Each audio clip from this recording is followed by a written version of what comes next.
Phoenix, no! You cut off my intro by clawing my leg, you fucker! It just went live, too. Hi, everyone. He leapt into my lap and dug his claws into my thigh temporarily to balance properly. Anyway, yes, hello. My name is Katega0, but all my friends call me Kat, and you can too. Today is Weeb Wednesday. I'm here with Mal. Hi, Mal. Yes, hello. Fuck. Anyhow, how have you been since we streamed last a week ago? About a week, something like that. Yeah. Yeah, it was last week. Yeah, I've been doing good. Haven't been up to incredibly much. Yeah, not up to too much at all.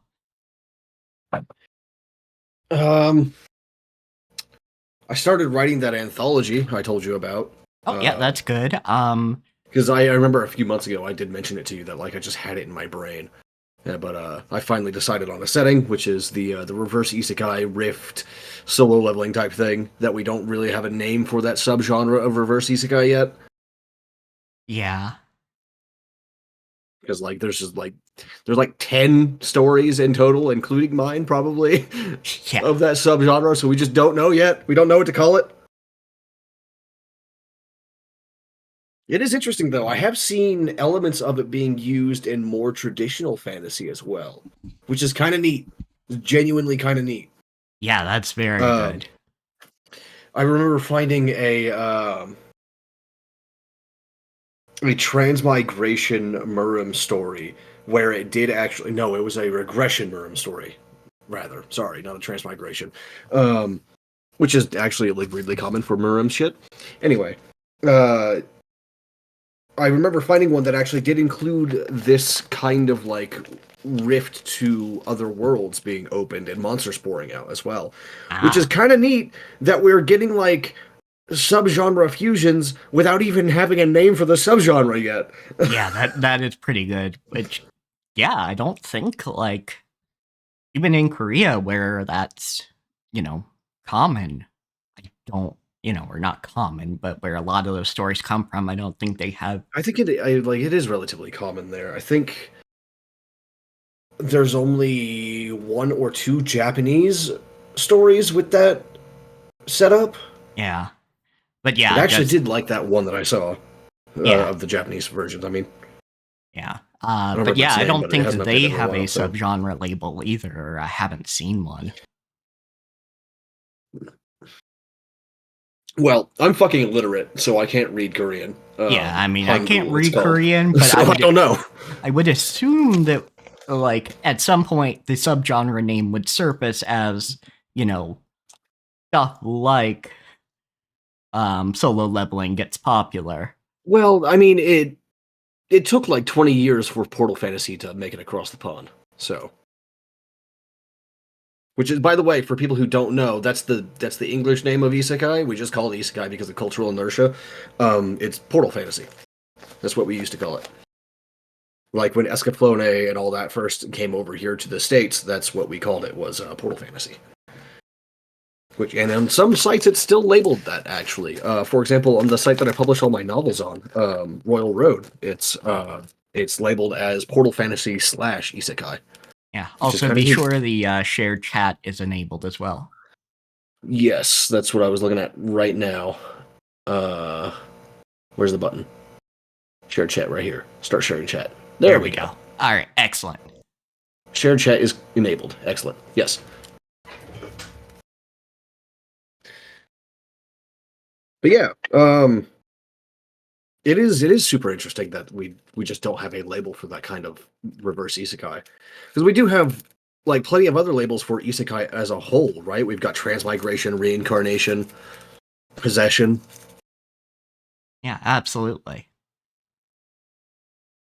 Although I guess possession would be a subcategory of transmigration. Yeah. And that's really depending on what the possession's like. Yeah, that's true. Because in some cases, it's actually just reincarnation, and they don't remember until they're much older. Yeah, so could be. Which is also Yeah. Very real. Like, I think if a deity was going to reincarnate a motherfucker with their memories intact, it would like have a seal on them until they're like at least like 8 or something, you know, so that like their little baby brain doesn't get broken. Yeah, a little bit, little bit.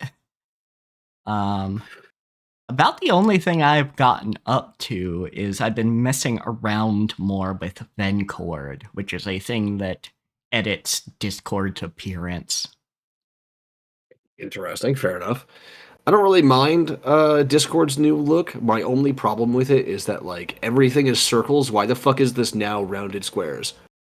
Yeah, Everything else is still circles. Why is this one thing rounded squares? What the fuck? yeah, it I is. don't understand. Yeah, it is a weird choice. I wasn't too fond of it, and I was already using Vencord anyway because it adds some good plugin features. Yeah, that's fair. Like, I was also bitching about one other change that Discord did recently on stream yesterday, though. They moved the Discord overlay, like on your video game, so like you can see yeah, like who's talking at a given time, to the middle of the screen instead of the top left, which is ah, just like really baffling to me. I need that space to see other shit. Like yeah, the half translucent display is not going to get in the way of me seeing my health bar in most games, you know? But it might get in the way of me seeing like an enemy from the side or yeah. seeing some details about the enemy. It is super weird, and I don't use it since I have multiple screens now, so I just don't Yeah. use it anymore. Honestly, the update also broke my OBS being able to pick up the Discord overlay on stream. So like now people don't know who the fuck is talking unless Man, they have the voices memorized, which is not not something an easy ask for like a new viewer, you know? yeah, like that's not an easy ask at all. Like I even me with my very good sense for details and hearing and all that shit, it takes me a couple of like at least an hour or two of listening to like new streamers to Yeah, fucking distinguish their voices from like their friends. yeah, but specifically, Phoenix, go. something Vencore does is the folders are for your channels are in one container, but when you open the folder, it opens a, another bar to the right of it that has all your open folders. Okay, yeah, fair enough. Just like some nesting folders for better organization. Yeah, better organization and just easier to see. I can keep stuff on top without opening everything. Yeah, fair enough. So, did you see that news about Oblivion getting a remaster? Oh, it is? Yes, Oh, I was talking about it on stream with Nate yesterday. that But is assuming that they like keep the DNA of older Bethesda games, this might be a comeback for Bethesda in my mind. Maybe, possibly, maybe. potentially, but I'm not hopeful. You know, it's like it could happen, but I'm not holding my breath over it because it's Yeah. still Todd. It just works Howard. Yeah, they have to do it well. But if they still have some of the mechanics that were actually good about Oblivion, fuck, there's some Oh my good gosh, things. I just looked up Todd Howard to see if he was like still involved during like Morrowind and all that stuff. And like he looks so much older than I remember now, and he's got like this huge bushy gray beard at the moment. Oh no! Oh no! Oh my gosh, he Like looks he so weird rapidly with a beard. rapidly aged. Holy shit. Okay, yeah, he was the project leader and designer for Morrowind, but not Daggerfall. He Gotcha. was a designer on Daggerfall, but not the project lead. Right. So he entered like upper leadership during Morrowind or before Morrowind. It was actually the Elder Scrolls Adventures Redguard, which I've never even fucking heard of, but that's a 1998 installment in the Elder Scrolls. That's the first one he was project leader on. Yeah, I don't think as many people like that one, even compared to Daggerfall. So I think that's why you haven't really heard of it. It's probably because it's a predetermined character, Yeah. which makes sense because like the Elder Scrolls has been based around like player freedom and character creation freedom and all that for a very long time now, which is one of the reasons why I was so fucking disappointed in Skyrim when it first came out Yeah, I think because it's just like yeah. it's got like far less character choice in build. Yeah, and like, Like, it doesn't even have fucking spears by default. You have to mod those in. yeah, that is the major bullshit because spears are so important. Yeah, as just like a weapon in warfare in general. Everyone invented the spear. Everyone. Everyone, pointy stick supremacy. Pointy stick go burr, whether you're stabbing with it or throwing it. Yes, Or slashing with it in some cases, like in East Asia. and even if you don't have a lot of wood, you still made rod with spear, with a pointy end. Yeah, like for example, Korea, which like historically did not have a good like a lot of access to wood, hence why they use iron the chopsticks instead of wooden chopsticks. Even they did wooden hafts for their spears. That's how important the spear is. Like when they could have been using it for building materials, but they used it for a fucking they used the wood for spears instead. Yeah, spear very important. So I do hope the next Elder Scrolls they do remedy that and return us to spear. Yeah, like I hope because like a big thing with like Norse settings, like the Skyrim and others, is that people like think of axes and swords first, but that's not actually what they did. Those were sidearms for them, just like they were for literally every other population. Oh yeah, absolutely. The But spear was the main thing. It was the spear and the bow. yeah, I think it's one of those things where it's like those weapons are better for the dramatic close-ups. So that's what people fucking think Yeah, of. I mean, like it's because of like King Arthur and like Arthurian legend and everything. I mean, In the Arthurian West, legend because of the definitely does it influence, too. yeah, because of the influence of the knights of King Arthur and everything, like we now see the sword as the knightly weapon rather than the spear or the lance. I mean, yeah, there is that too, but Even though, also like, like there's definitely historically, go ahead. a Sorry. yeah, there's definitely like a Hollywood-esque bit to it where if you've got an axe or a spear, it's real close. You can get in close and show both characters. Which is kind of annoying to me because there are plenty of like Hollywood Chinese martial arts movies that also show the characters really well dueling with spears. That is also And true. I love that. Like, spears are one of the only martial arts that I learned from like Asian traditions, right? Like most weapons that I know, I learned from his like European martial arts, right? But Mhm. spears, I favor Asian styles so much more. I much prefer the like the sweeping tip cuts and shit. Yeah, that movement is real good. So I get it. It's much more fluid and interesting to me, which is fair because again, Arthurian legend in Europe used like just changed how people even two or 300 years ago saw weapons and made the rapier, the saber, the longsword that to be the knightly weapon. So knights didn't duel with spears when they did like formal duels. They only did it during like jousting tournaments and shit. Yeah. Even though that they would use the spear and the lance like most often at an actual war. And of course, occasionally they'd just like whip out a fucking gun. But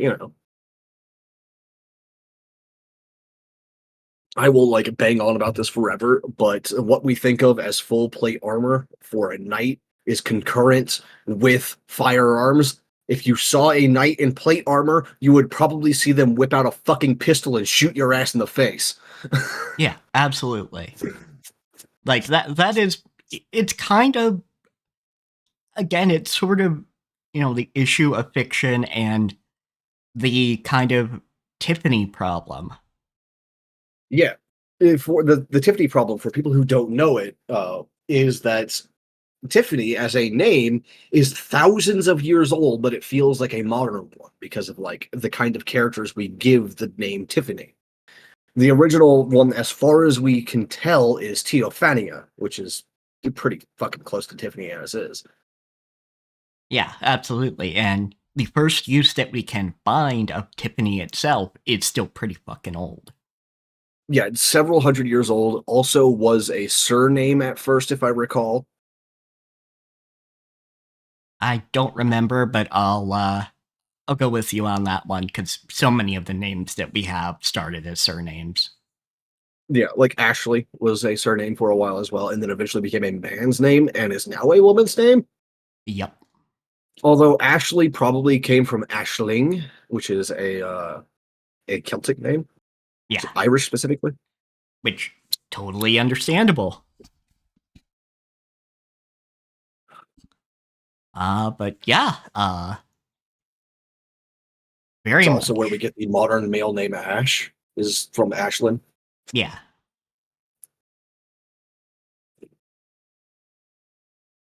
But yeah, so there are things that you think would be incongruous that actually are historically. It just doesn't feel like it because of our thoughts.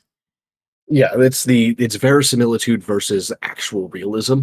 I lean towards verisimilitude generally, but I do like to throw actual realism in there just Yeah, to combat like the weirdness that we see a lot. yeah. Like one of the things I would probably include if I happen to have the right place and the right meal happening is fried chicken. Fried chicken is far, far older than. Oh yeah, fried chicken is one of those things that we think is like modern and like unique to like European cultures like America, but it's not. It's very, very old because literally all you gotta do is like throw some chicken into some like boiling oil. That's literally it. Yeah, specifically, You don't even have to like submerge it. You don't have to deep fry it. You can just like do fry it in a pan or something, yeah, absolutely. And it's like, the which I part. think is how karage is made, Yeah, which and is Japanese fried chicken. which karage isn't even wasn't invented purely by Japan, which is sometimes rare with how isolated Japan was. The Portuguese brought it over, and then they made it uniquely Japanese when it started to change over time. But yeah, a lot of the sailors brought that kind of food over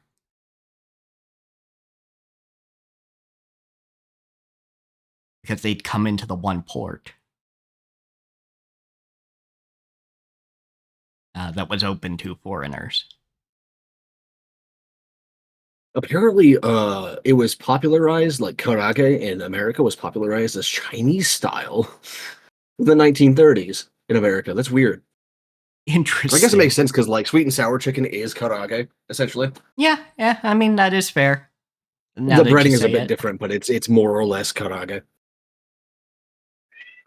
You're okay, Phoenix. Shut up, But yeah, nerd. yeah, the whole frying foods was something that the Portuguese brought over, and then it got popularized and made uniquely Japanese by the evolution of food.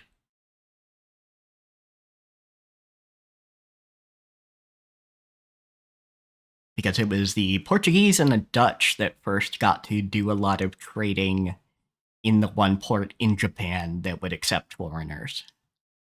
Tempura is the one that came from the Portuguese. Karage is a different thing. Got you, got you. It was tempura. That makes sense. I was wondering, like, I was looking on like the wiki site, just like, oh, what? I don't see any mention of Portuguese here. I also learned that, so I wasn't doubting you or anything, but I was trying to find like exactly what the hell was going on there. But no, it's Tempura, that tempura makes sense. Okay. via non-bond trade.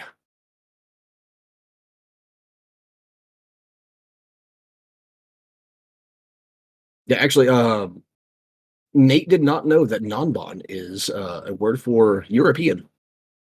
Hmm. So, like, when you think of like uh shut up, cat. So when in historical Japanese works you see like people talking about non-bond, that means like trade from Europe or Gotcha, like non-bond gotcha. inspired armor. Like in fact, I was thinking about this. I think the example I even used for Nate was in Neo 2, there is a set of armor called the non-bond plate, and it looks fairly Japanese, of course. It's still like made up in a Japanese style, but the plate itself is not like a Kozane do or anything like that that you might expect to see in the 1600s Japan. It's more like a conquistador's breastplate, which is exactly what it is. Actually, Yeah, it's the breastplate that a marine soldier from Portugal or Spain or somewhere might use. yeah, absolutely. And that's something that we see a good bit of is that because, well, unfortunately, Japan got a shitty amount of luck when it came to iron deposits. Yeah, they use what is commonly known in English as pig iron, but they grind it into a sand and then work the impurities out that way. Yeah, exactly. So, like, they definitely worked with what they had, but what they had was unfortunately just shit.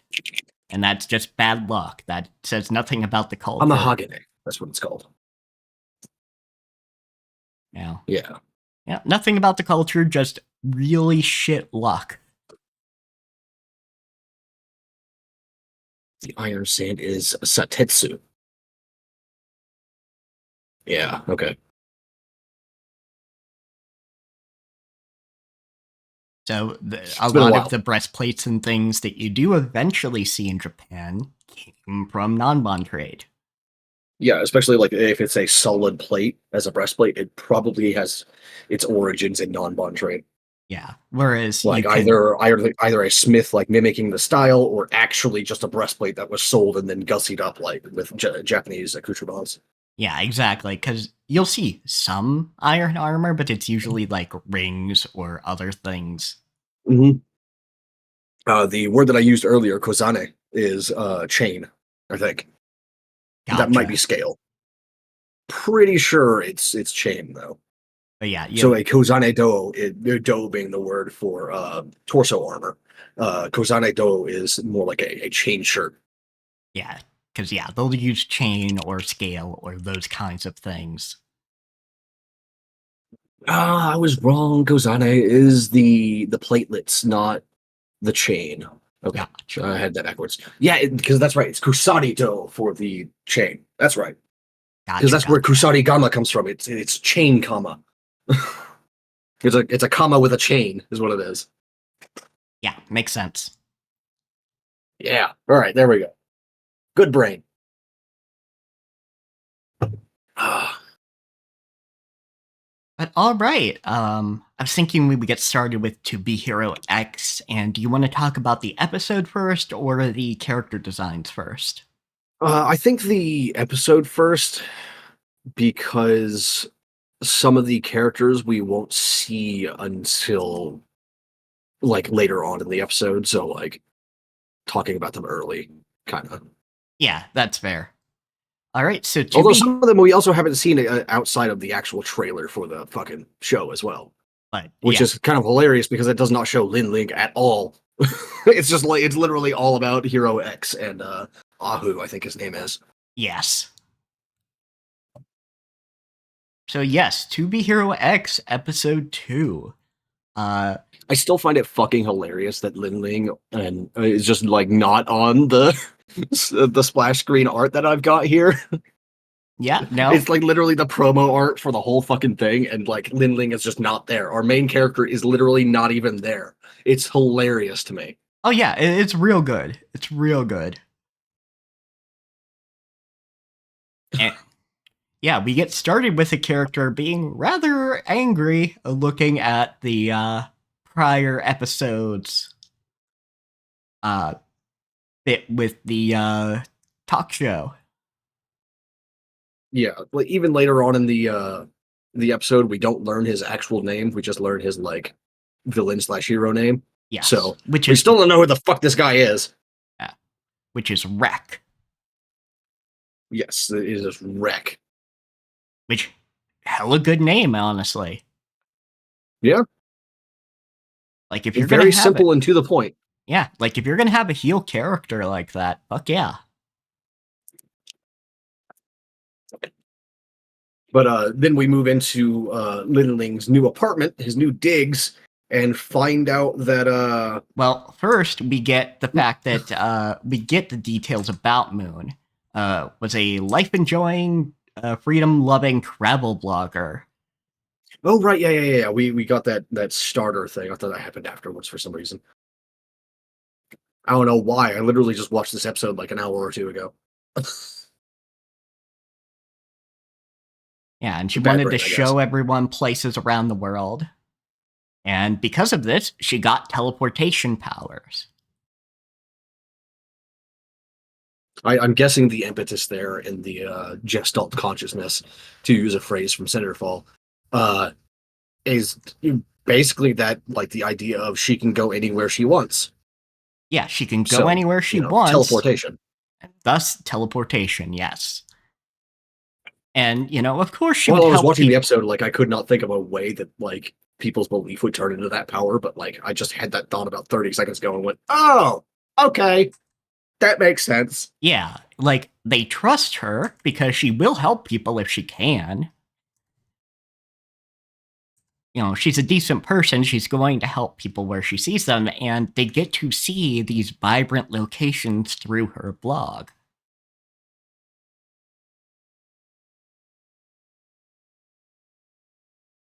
But then she got tangled up with Nice. And yeah, as Kat was describing, we start with Linling fucking... First off, he's having this in a dream where he's recapping what Moon's story was, and then he sees her bloodied like we saw at the end of last episode, and he wakes the fuck up. Like, what's kind of weird to me is that he didn't call Miss J. After seeing her body, he just went to sleep on the couch. I wonder if he was asleep the whole time. Yeah, I don't know. Like, he says, like, maybe it was just a dream, but, like... It was so real, and he... Yeah. And he knew what the bed looked like. Is the other thing. So he doesn't remember seeing her in the bed, but he knows she was in the bed, sort of thing. So we have no idea what the fuck that was about still. Yeah, my theory is if it wasn't just like a premonition of the death of Moon in a fashion. That would be interesting. What if Linling does get like precognitive powers? What if that's his thing? Yeah, I have to wonder. But if it's not that, then I'm thinking nightmare villain. Because, of course, you give people nightmares, you can slowly build up your power over time. Although I don't know if that would work, because it might need... The fear might need to be about you specifically. Then again, I mean, name yourself Nightmare. Bada bing, bada boom. Yeah. Name yourself Nightmare, go online and just be like, hey, my power is to give people nightmares. So if you have a nightmare, fuck you. Yeah. I did that. I'm just running around giving people nightmares because I'm an asshole. Eat shit. Yeah, absolutely. But yeah, so Moon is fucking alive, and she's also acting differently than, her TV persona.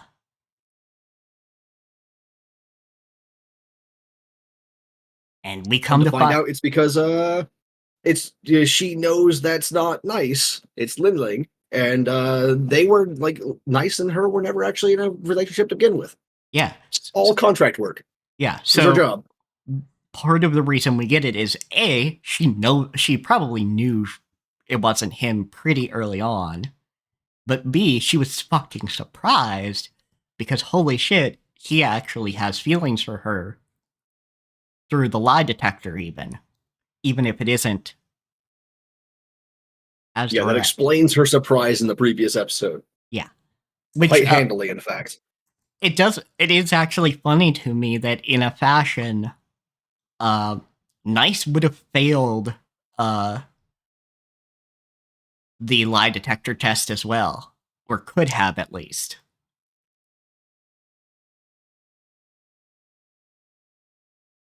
Yeah, I'm sure he would. Like, he's been doing this for a while. I'm sure he would have something in the back pocket to just like whip out that would sound good.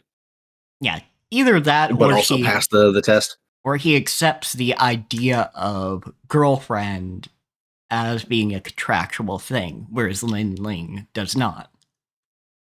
Yeah, I mean, because like it could be argued that yes, they were, dating, even if it was only contractual, because like if you say it enough times and both people say it enough times, it becomes the truth after a fashion, right? The Yeah, relationship might not be the same kind of romantic as everyone else, but like, close enough. yeah. So we find out, yeah, both Nice and Moon signed contracts. In fact, Moon signed a contract back when she was just a travel blogger.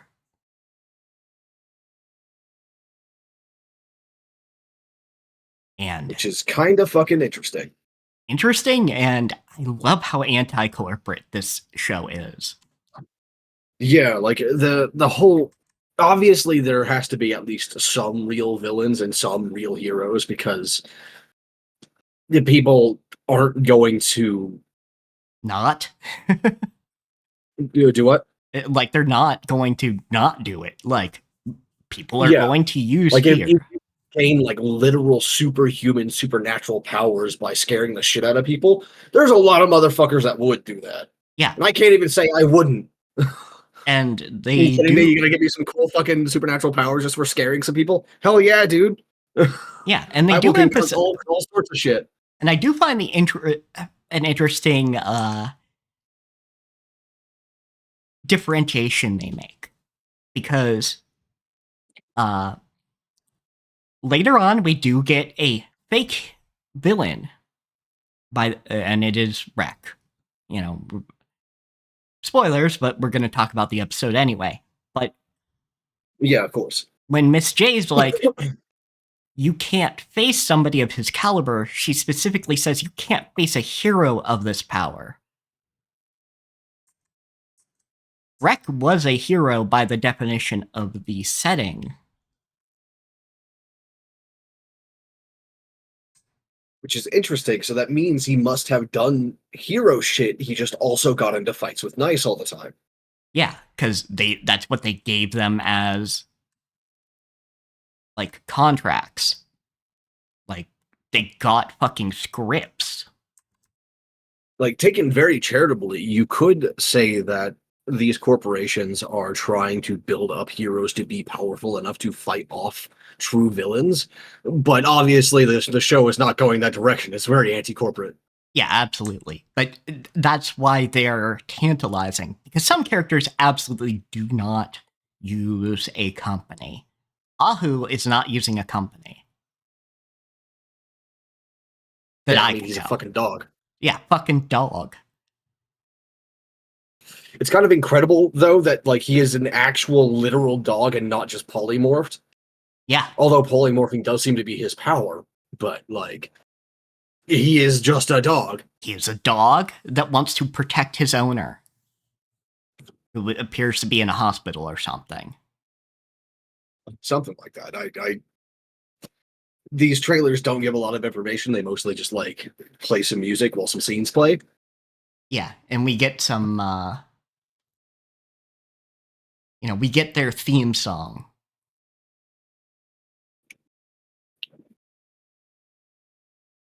Which I do like that they do get themes to them. But yeah, anyway, to get back to the episode, she calls up Miss J and is like, get me out of this contract, this isn't even nice anymore. Miss J says something really fucked up. Which is, Nice wasn't just a hero, he's the company's best asset, so he must live forever. Yeah, which is definitely kind of fucked, but also interesting in terms of like world building questions. Will Lindling as Nice become ageless by perpetuating the idea that he's perfect and does not age? Yeah, I think you can do that, and as long as people believe that, they'll go, yeah, heroes like Nice just don't age. They are perpetually... Which is also like further interesting because that means Ahu might not die a dog's death. Yeah, Ahu might live long. Honestly, I think that short of actually physical aging. I think any hero will probably live as long as his or her or their believers believe in them. Yeah, of course, with the caveat that nice fucking splattered. Yeah. But I mean, like, a natural death of natural causes that isn't brought by your own hand or someone else's. Yeah.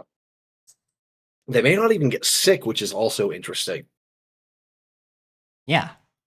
Because like this gets into like the high level, far future version of Cinderfall that I always theorized about with Trig and just like constantly pestered him for questions about. Like, because if your story goes on long enough, wouldn't people start to see you as a kind of god?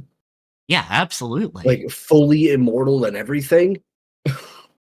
Yeah, and that's the kind of shit that could happen.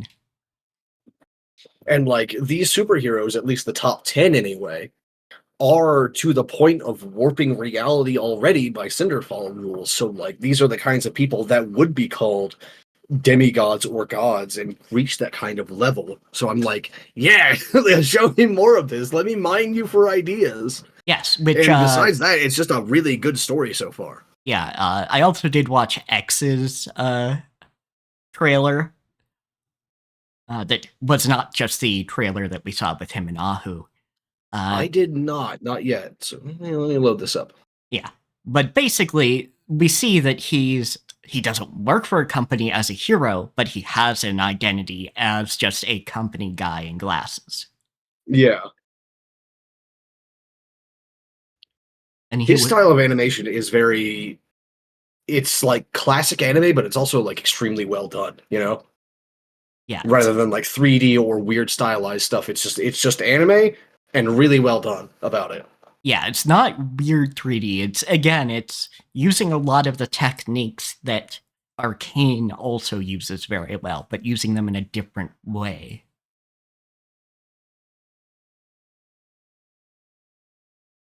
But while Cat's A looking new type of hero is the name of his theme for people who want to listen to it. Yeah. Which while Cat's watching that, we get the details that she's never been happy in this relationship, really, and calls up Miss J like, hey, get me out of my fucking contract. This isn't even nice anymore. And she says, no, you both signed contracts. And also, we want you to get married. And that does not make Moon happy. And Moon lets her hair down, both figuratively and literally, to show who she is as a person.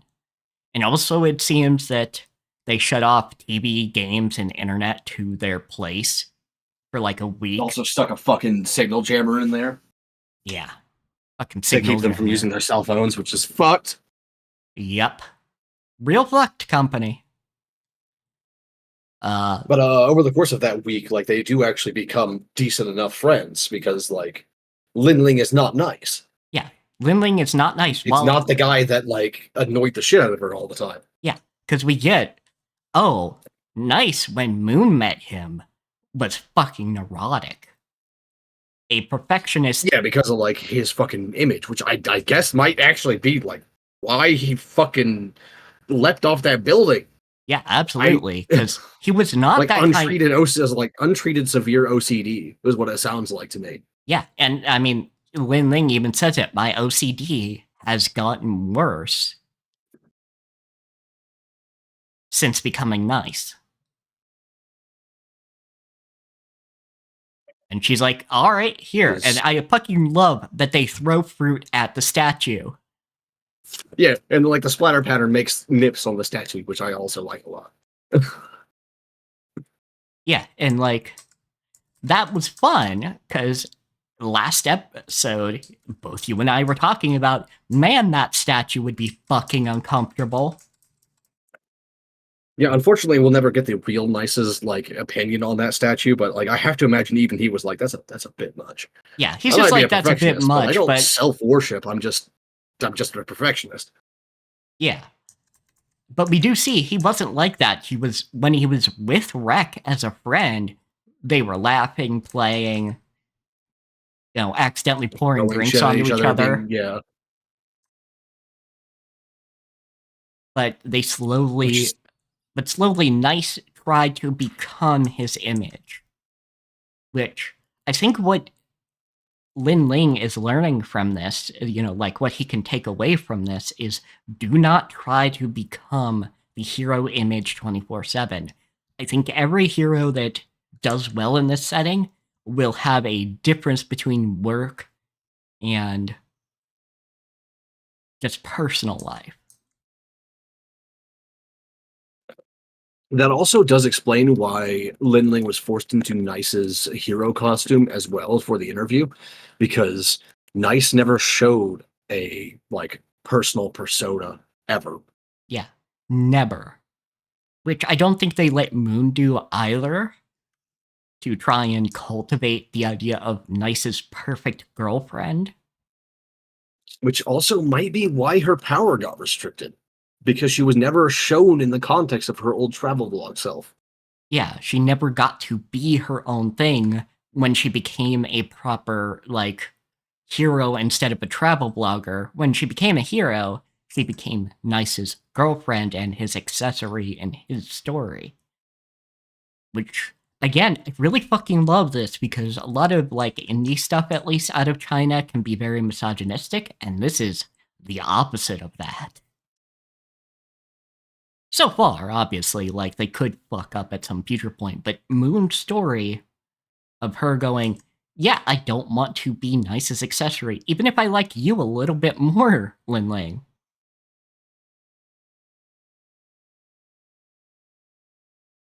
Yeah, like so far seems the story and author of the story, authors probably, because I think this is the original original net animation, ONA.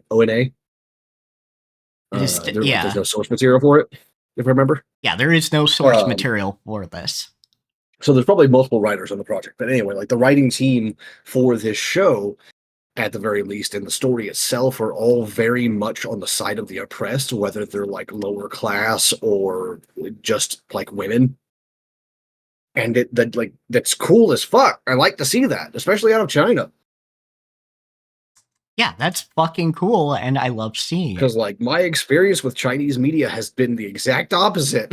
Yeah, but this is good. Like, it seems like the writer is pretty good, because I did look up the writer, and hasn't done a lot, but has done other things that I know people like, and did actually work on something for League of Legends. Not Arcane, though. But obviously, Right on. What other things that has this person done that people like? uh, Heaven Officials Blessing, I think it was, but yeah, Oh, right, yeah, we talked about this last time. Yeah, or at least we talked about that one last time. yeah, let me see. So I need to look him up because it's gonna take a minute. But yeah, the writer.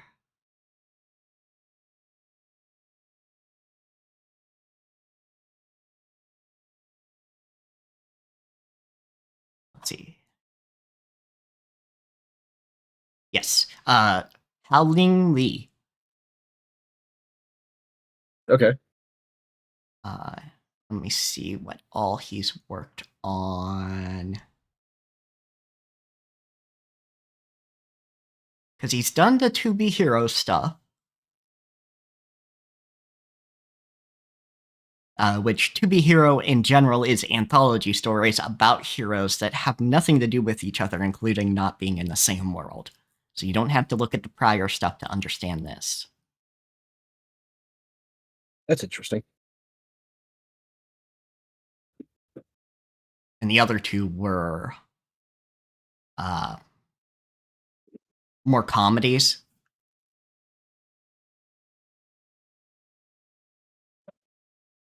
So I wasn't into their kind of comedy.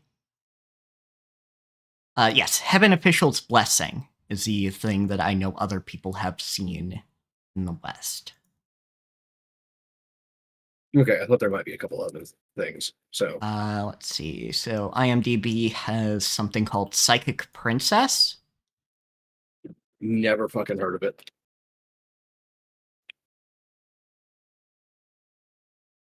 And also a live action show that I did like the premise of called Link Click.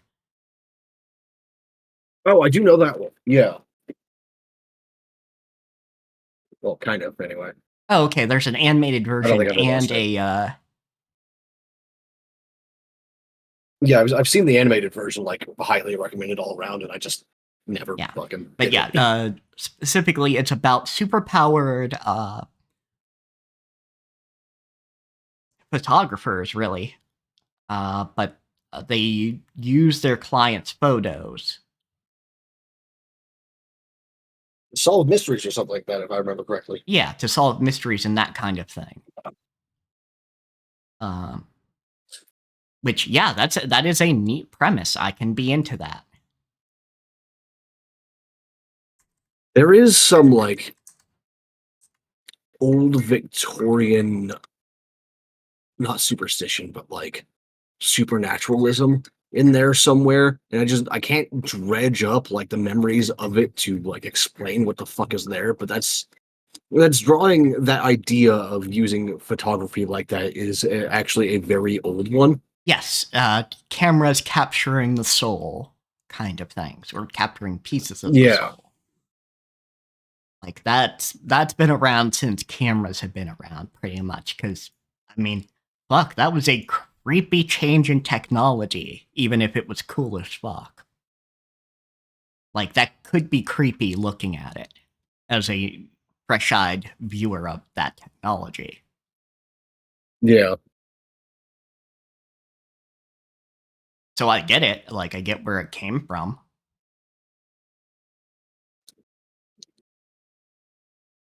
But yeah, he's been on the director of To Be Hero since the first one.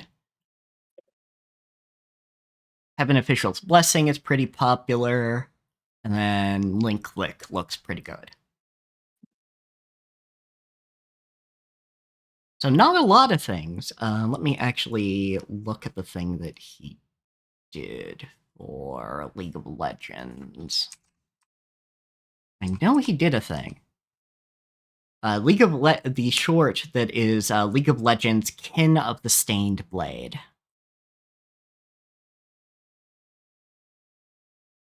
That sounds like a hard ass fucking name, but I've never heard of it. Yeah, it was a short for one of the characters in there, or a couple of the characters.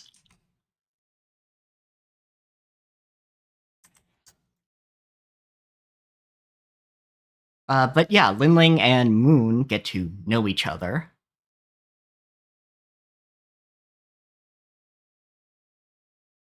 And get to know, yeah, they like each other a bit better. And the thing that is real important is Linling. Coming up with a solution. Yeah, I mean, first off, comes up with the solution, but also like to remember, Moon was the one of the reasons he kept going despite like shit going wrong in his life. Like the view of Moon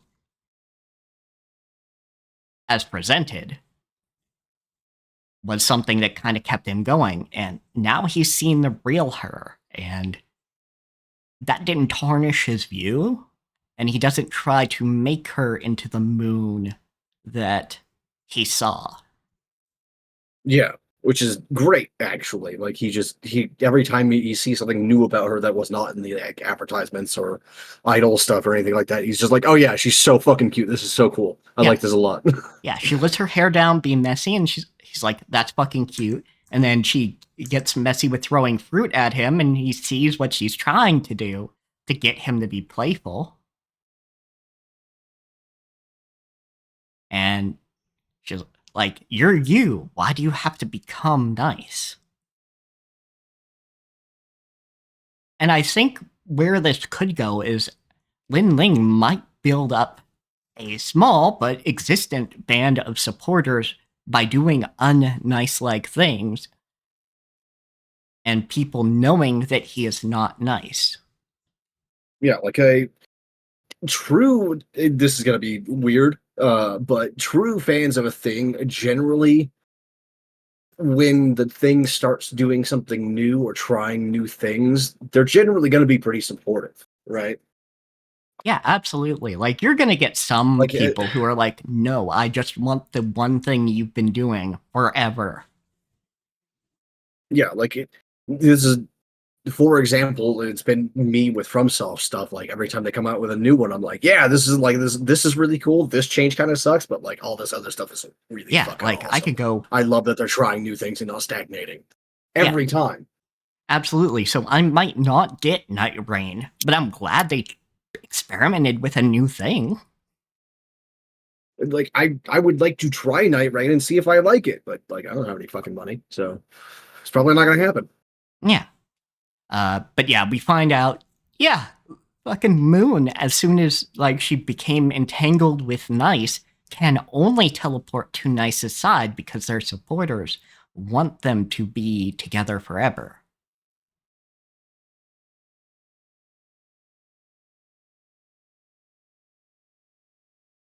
Yeah, Which fuck the, fucking sucks. yeah, fuck the company, which turns out the name of the company is Treeman. Or Treeman. Yeah, that's right. I saw that in the on the like advertisements and shit, like that are in setting. Oh, and they spent a month together. Never mind. I thought it was a week, but I see 1 month later. Oh yeah, you're right. Fuck.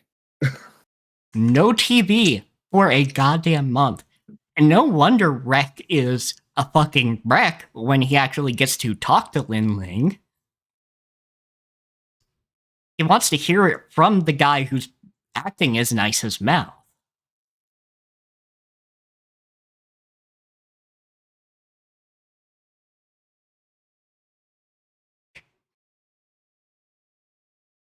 Like no TV for a month is fine for me, but like also no internet, no games, no Anything. books that you download, nothing. Fuck, dude. Honestly, I would get the, like, regardless of how this turned out, if I was nice, I would build funds and get an apartment somewhere. Like, yes, they could black bag him, but they need to kind of stop doing that, and he's powerful enough to go fuck you. Yeah. Like they he definitely needs like a backup plan. He needs a place to be where they can't just shut off the internet and Yeah. ta- Gods. and take shit away from him or add things to his house that he doesn't want. I have to like assume that that's where the statue came from, was like them adding that to his place. Yeah, Because like I do not think Nice is that egotistical, even at his worst. yeah, that's what I was gonna say. Like fuck, dude. Like there's very few people that would actually like do that at all. Ever. Even if they became a hero. Because like it's just really weird seeing a statue of yourself, right? Yeah, absolutely. Like, it is so weird. So I'm glad the show called it out and we had characters going, yeah, this is fucking gaudy. Let's throw fruit at it. Uh, but yeah, nice or not nice, Lin Ling. That that is always going to be a kind of funny slip given the premise. But yeah, Lin Ling Yeah. is like, all right, but perfection's boring. Have somebody sabotage it and break them up. It's Miss J who goes, all right, let's kill her. Yeah. Which like does end up getting Moon the freedom that she wants, but also Yeah, I mean, it damn. sounds bad at first because you're like, Miss J talks like that. and you're not sure if she means in kayfabe, in fiction, or actually kill her.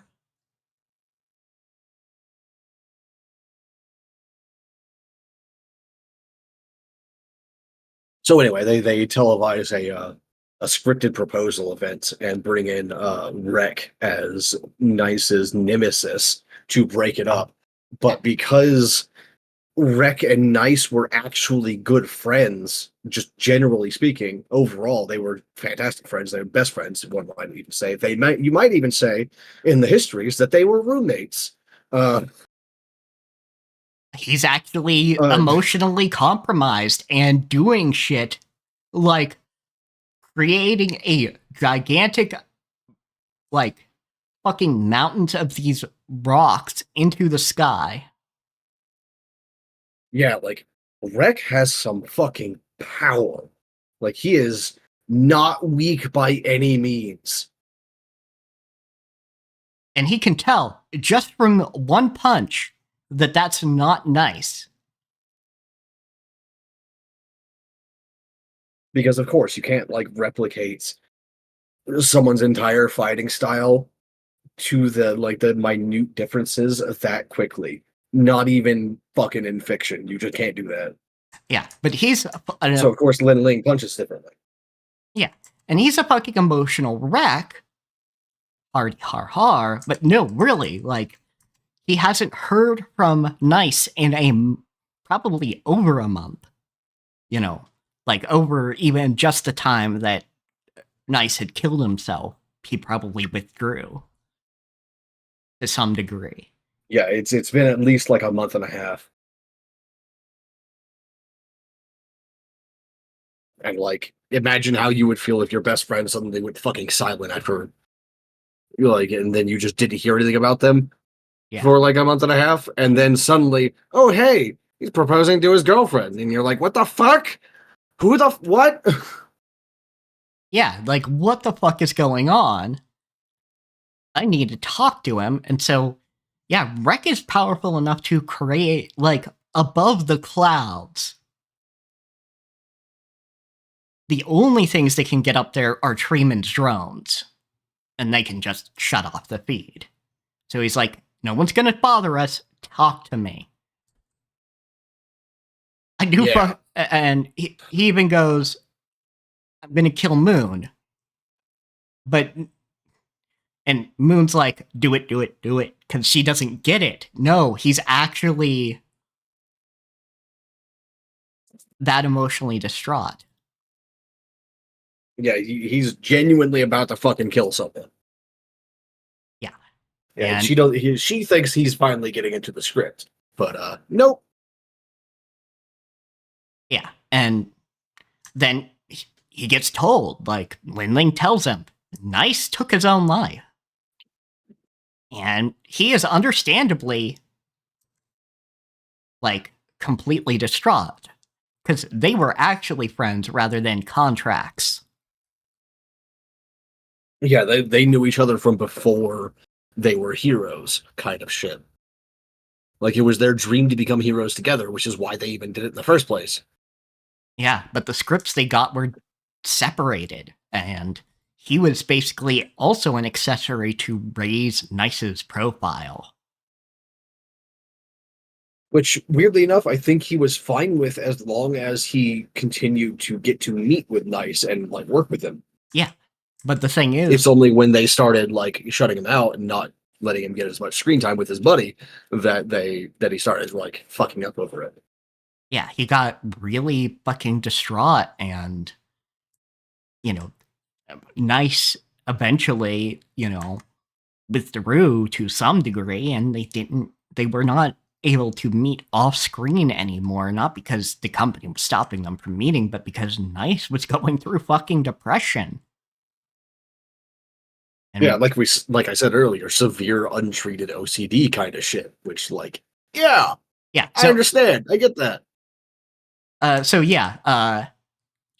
His powers go fucking haywire because he's an emotional wreck, and even Miss J is like, "Go, take Moon and go." And she Yeah, because Lin Ling specifically at this point is says, not powerful enough, supposedly, to fight a hero of his caliber. yes, In those words. Which is very interesting. It implies a lot of things about like how the system works overall. yeah, because he is actually a hero. He is built on a type of trust. What that trust is, I don't know. Yeah, or we don't even know if he does hero shit outside of like fighting with Nice either. Yeah, we don't know if he I would does assume so. but I'm going to use lowercase h hero as anybody who has powers based on trust, whether they go out and do patrols or not. Yeah, that's fair. And I agree with that. Yeah. yeah, so Rek was and is a hero. He has power, and it is not based on fear necessarily. Like the actual substance of fear. And and Like, Miss J's like, other heroes will take care of him. You go. You can't take him on. But Lin Ling's like, no, he's my nemesis. I have to go to be the I got one to to do end something this. about this. And And also, like, he's right there. yeah, You he might is as well right help there. the guy. And he Might punch goes him in the head a couple times. to make the impossible possible. And isn't that what you've demanded of me? Because And Miss J does not know like that he was the advertiser guy. oh, she knows. So, or maybe or something along the lines of there being like a discongruence in like What he believes what she about was asking. heroes. Like, she probably just assumes he was doing a job. Yeah. But now she sees, oh, he's got emotions behind this. And we get this slow fade that I love of the 3D becoming 2D as Lin Ling takes on like the it mantle of hero. moves across the landscape and changes the world around him. Yeah, and then they which I think is just like really cool. Yeah, and then they use one of the lasers as a quick fade cut. So Lin Ling goes into 2D. Hi, Phoenix. How you doing, buddy? And that's just real good. And just here being fat and a cat. Yeah, both Nice and both Lin Ling and Moon go after him.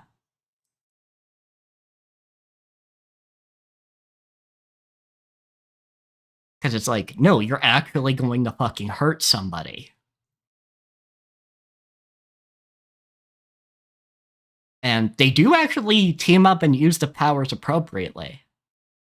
Yeah, absolutely, which is great. It seems like the powers that they get do seem to like come with some kind of at least like instinctual understanding of how they work. Yeah, but specifically, even if Moon like Lin Ling is not as practiced as Nice was, he can still actually like do his thing. Yeah, and Moon uses what she can as well as she can, which includes setting Lin Ling up to punch Rek, and that's when Rek is finally able to accept it and fully see. Interesting. Like I just realized why Nice might have flight as well, because like people who are perfectionists or extremely like clean freaks might be seen as above it all in quotes because they're too like they're too clean. They don't seem moral, right? They don't seem like a human. Yes, and we do kind of see like on his character cut on the website, we see doves used. So it might even be that the white clean perfectionism is associated with birds, even if his hero persona isn't bird themed. Yeah. I'm starting to see the connections and the logic of how this world works and gives its powers out. Like I'm starting to like it. Yeah, I can fuck with this. Like I could run a TTRPG in this setting. If you want an apocalypse based, Cinder Fall's the game for you. Which I mean, it's exactly that. Which I mean, yeah, by default, maybe. All the characters start with like one supernatural power, based on their current reputation. And that's reputation with a capital R. That's the mechanic. It's the reputation effects in game. Yeah, but yeah, we see like he's not a villain. He has power based on that is considered synonymous with how Nice's power works and how he takes on the mantle. Yeah, it's red and dark and different, but we'll see in other character designs that's not really an indicator of anything. But yeah, we see, their scripts were total opposites of each other, but they were friends. They were having some beers together, fucking spilling drinks on each other.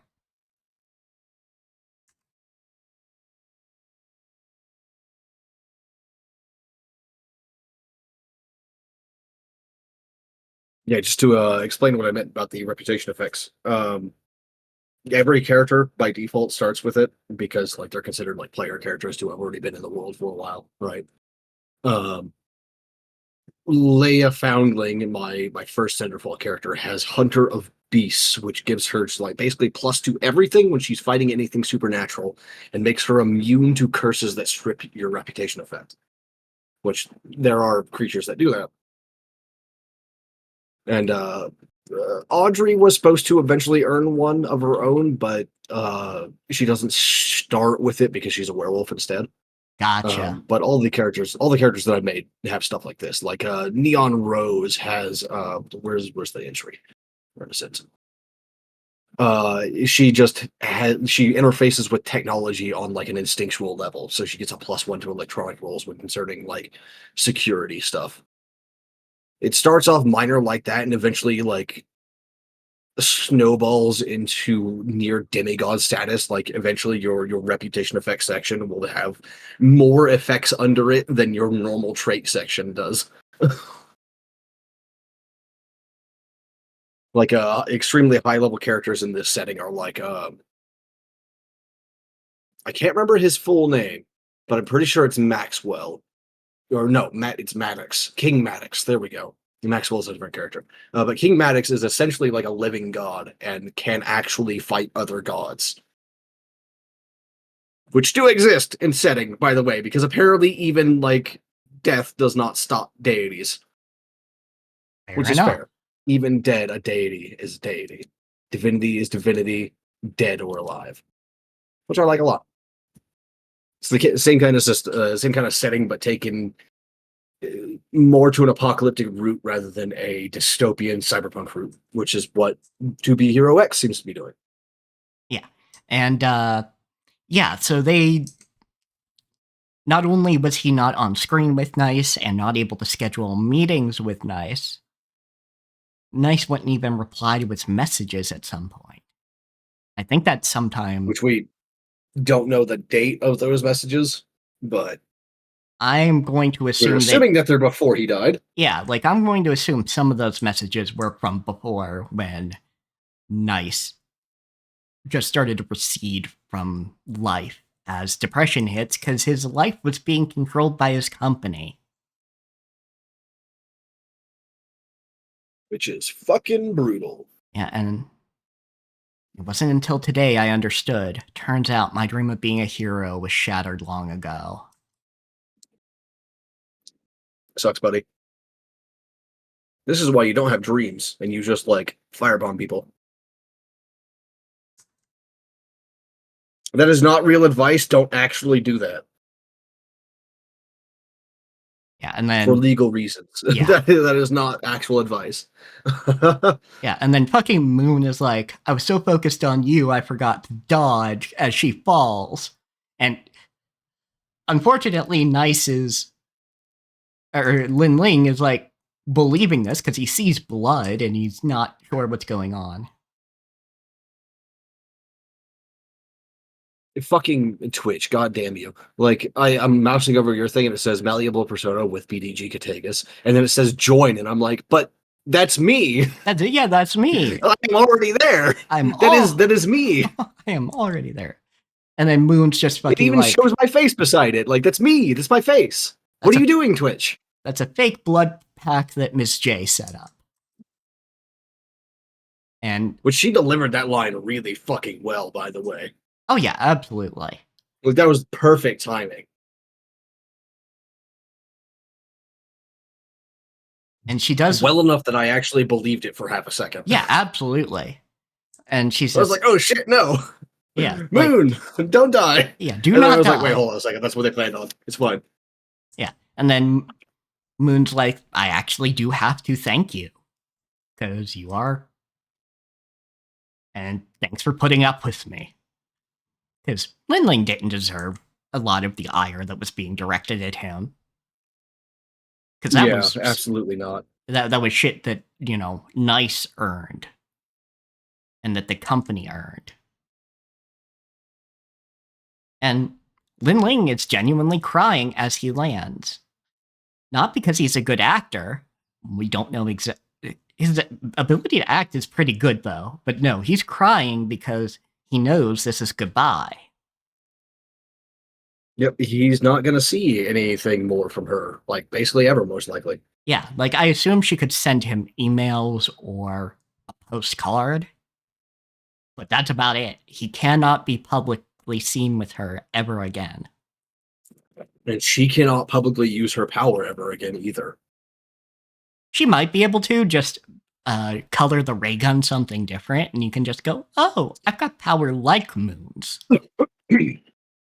Yeah, but her face doesn't change between, like, her letting her hair down and her being in hero mode. So, like, if she starts using the same power as her as well, like, it's going to be pretty obvious to anyone who, like, cares to look that, yeah, that's actually just Moon. Yeah. Granted, dye her hair and then, like, never stay in one place for too long, which she doesn't want to do anyway. Yeah, although we see at the end of the episode that she actually leaves her ray gun behind in the room with him. She does? It's Huh. used to open the portal, and then she just leaves it on the floor. I actually missed that. But yeah, but anyway, Linling is crying as he comes back down and flies back down. Not because he's a great actor, though he is a great actor. But he actually... Yeah, he's been doing pretty well so far. Yeah. But because Moon's like, I'm sad parting with you, but this actually does need to be farewell. And she plays dead as he lands. Sad days.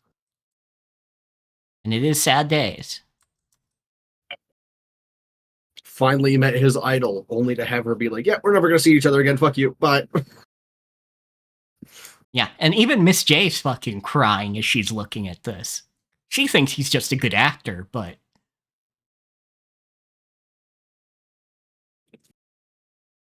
And although the tears start after that, so she might have realized that he's not acting. We don't know. I don't think we're ever really going to get her perspective and her thoughts, so... Yeah, not on this anyway.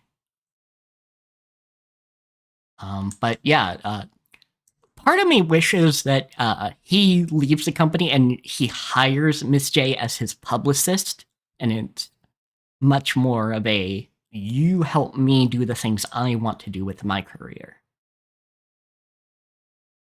Because I kind of like Miss J as this very competent lady. Yeah, she's very much like competent boss office lady kind of deal. Yeah. But anyway, Moon's funeral. And what Ling Ling says is nice is, I hope that everyone will join me in wishing her freedom. So that she can go anywhere she wants. Yeah. Go, good night, Moon. That seems to be the thing that lets her go anywhere you wish. Away. Rest in peace.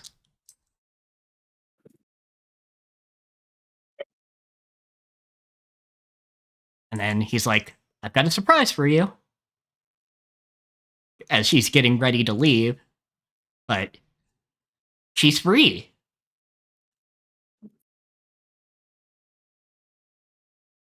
Yep, she's free. Her teleportation no longer goes to Lin Ling's side.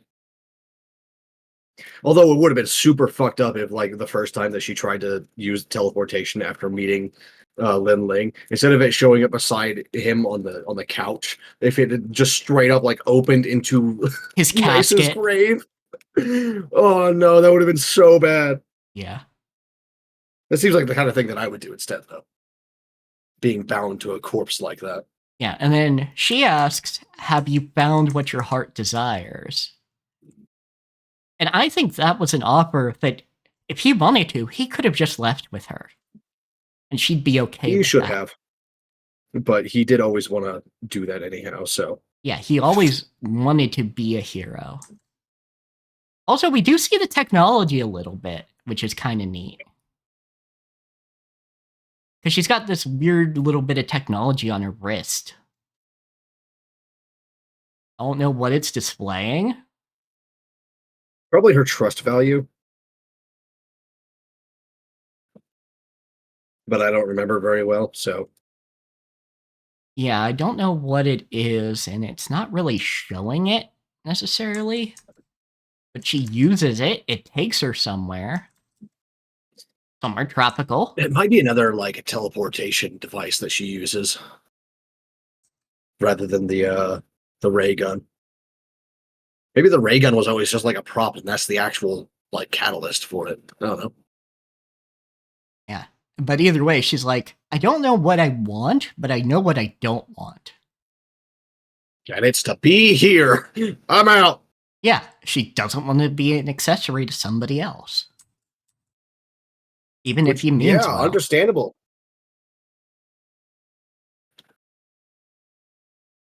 Go have a good life, Moon. I'm glad you're not dead, but I'm still, like, very weirded out by that death scene. And, like, the fact that we don't know what the fuck it means. And yeah, he's just real sad.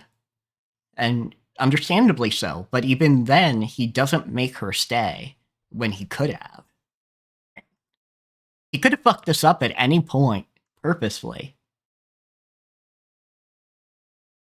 Yep, and he just never does that, which, like, good on you, Lindley. Good on you. Yeah. And then we get into the fucker from episode 1. Inlighter, that's right. Lighter. Granted, he gets a new name. God Eye. Yeah. But basically, he's like, my value fucking dropped. My trust value fucking dropped like a rock after that. Which, yeah, it would. You fucked up. You looked like a fucking fool on live TV. And even got your head punched in by a newbie villain. Yeah. So, fuck you, buddy. There goes your trust value. Eat shit.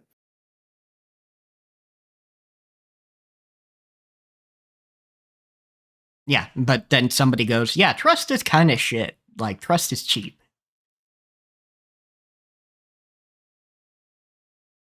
Yeah, it's like some syndicate or something like that, right? Spotlight Organization is the name. Spotlight Organization, there we go.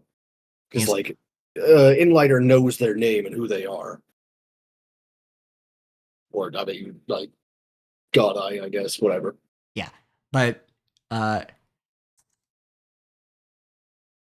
won't ever have to fear betrayal. They offer him the and you power won't of have to beg fear. for anything from anyone. Liars will view you with fear and awe. And that will be your power. And he seems to take the deal. And he takes the deal. He picks up the camera that's being offered, which will be his device, more than likely. And from now on, there will be no Enlighter. You will be God Eye.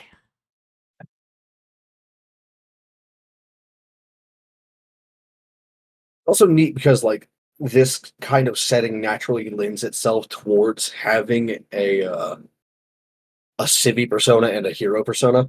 Yeah. Because if you don't have that, you end up like the original Nice. Yeah, you end up like the original Nice. And every hero that I've seen do well so far has a separated persona. Like, anybody who has a decent view on life has a separation. Which we'll get into that when we talk about characters, but I mean, X himself does not look anything like his hero persona. Yeah, not even a fucking little bit. Also, the ED is nice. Yeah, it's pretty good. This is our first time hearing the ED. because we got the OP at the end of episode Being 1. used as the ED of the first episode, which is weird. Yeah, though I've seen that happen a lot. Yeah, it's getting more common, isn't it? Yeah, To do this more like dramatic outro for the first episode or the last episode. Yeah, basically they don't start, and partially because OPs often like spoil things that would be in a first episode. Yeah, that's true. So I think that's at least also like part of it. characters and potentially their deaths. Yeah, like actually.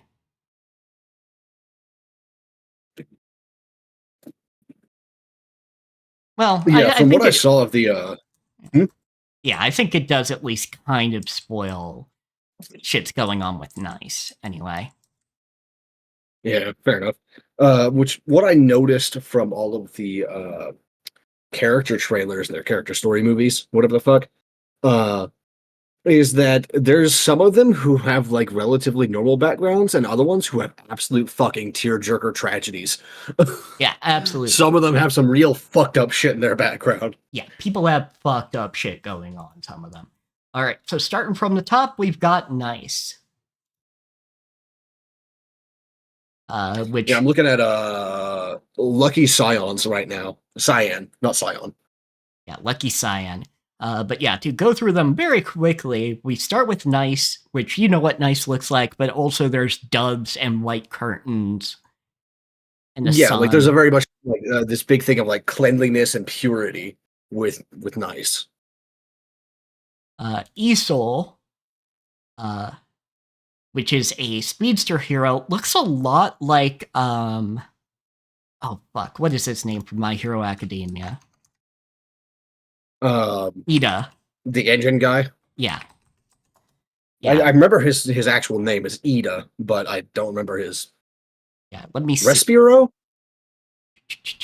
Something like that. Alias. His hero name. Ingenium. Ingenium. Yeah, there you go.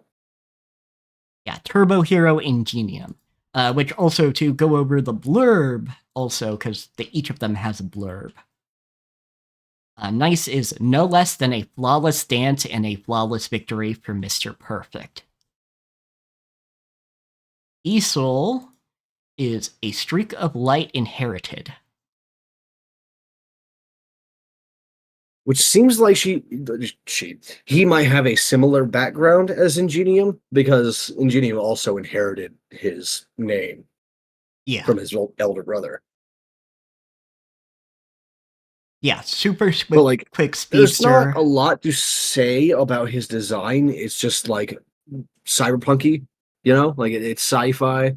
Yeah, though I think like one of his arms basically is actually fake. Yeah, I think he's got a prosthetic arm. That's right, because like the casing falls off of it during his fight in the story movie. Yeah, in the story movie, and you can actually see it in the little picture as well. Let me see. Oh yeah, you can. I hadn't noticed that originally. Yeah, but yeah, he's all sharp geometric shapes. Yeah. So like he looks very much just like a fucking sci-fi soldier type guy. Yeah, and he's capable of hiding his identity. He's got a full mask. Yeah, although we don't know if he even does. He might be just straight up a fucking like a cyborged up hero. Yep, that's true. He might be RoboCop, but like, you know, serious. Yeah, and then we have Ahu, which is great because it's a dog with a hat and a tie.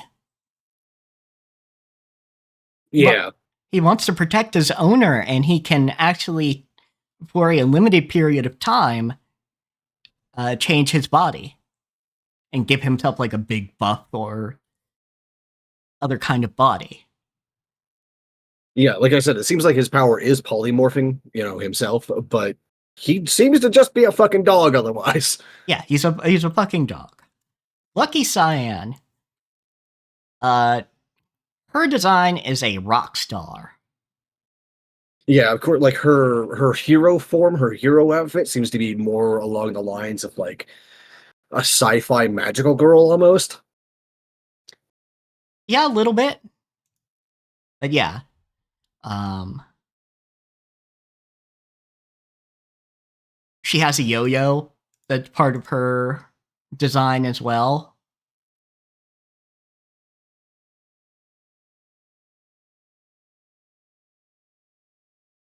But she's somebody who means well. She does look like she probably has a tearjerker story, and she's one who does work for a company, it looks like. Yeah. Because we see a lady in a suit in the background of hers. Oh, yeah. Or at Well, least she has a like a musical manager type thing. Because we do see that she's a fucking rock star, right? yeah. But yeah, Ahu's name, Ahu's blurb is hard-boiled super dog. And then Lucky An Cyan. empathic, loyal hero dog that made it to the top 10 at record speed. Yeah. The color of happiness shared through song for Lucky Cyan. Which, like, the next one is Lolly. That's our hero name, but I guarantee you, and I think it like the story trailer that I literally just watched for her backs this up. Like as soon as I saw her and her design, I was like, "This girl is not actually a small child. I guarantee it." Yeah, She may look like it in her design, but she's not actually. Yeah, no, she's got a cute design, but in her actual appearance, she looks like a college age girl in this setting. Like, Yeah, like 23 or 24 or something like that. yeah, yeah, she's a college age girl, a gifted mecha girl, hero of justice, and she uses gadgets, and she's got this turbo pink design. And she's somebody who, Super fucking pink. yeah, and she's somebody who looks like she doesn't work for a company. At least Maybe. that's what Hopefully not. Yeah. Yeah, that's what it seems like, at least. Yeah, like, who she is a secret. But she also, like, fucking punches out a goddamn, one of those, Those punching machines. yeah, boxing machines. But yeah, to show her design real quick, turbo fucking pink. I love her.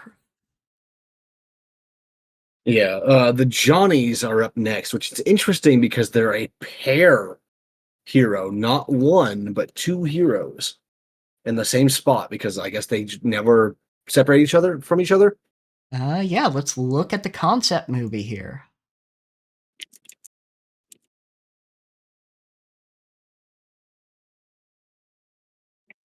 Looking at the story movie, it seems like they got famous for doing like documentaries about their fucking wildlife bullshit and then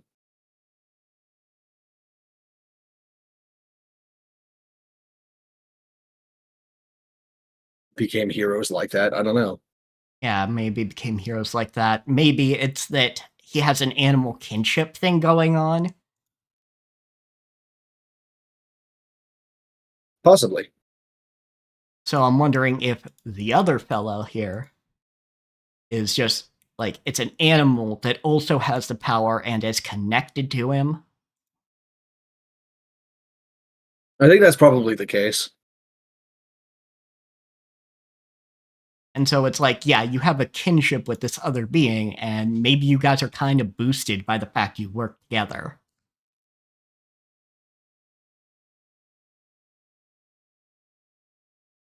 But I like their designs. Like, I am loving the designs so far. It does look like this fucker has one of the tear jerkers.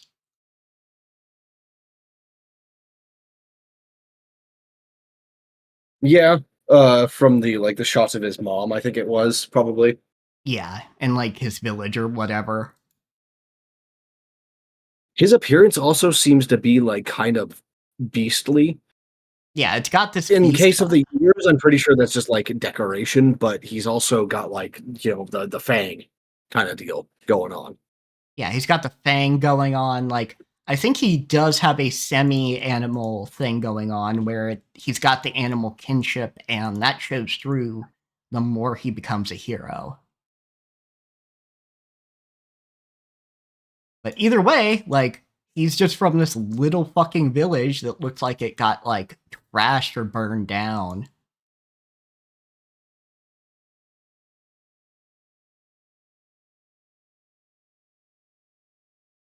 So he looks like he's got a tearjerker, and it's an I unwavering think bond between a man and Ghostblade a is going to be beast. one of those that also has a fucking tearjerker, fucked up, tragic backstory. Like, I'm looking at the story movie right now, and wow, this is giving me them feelings of like, this is going to be fucked up. Yeah, let's see here. So that's Ghostblade next. Mm-hmm.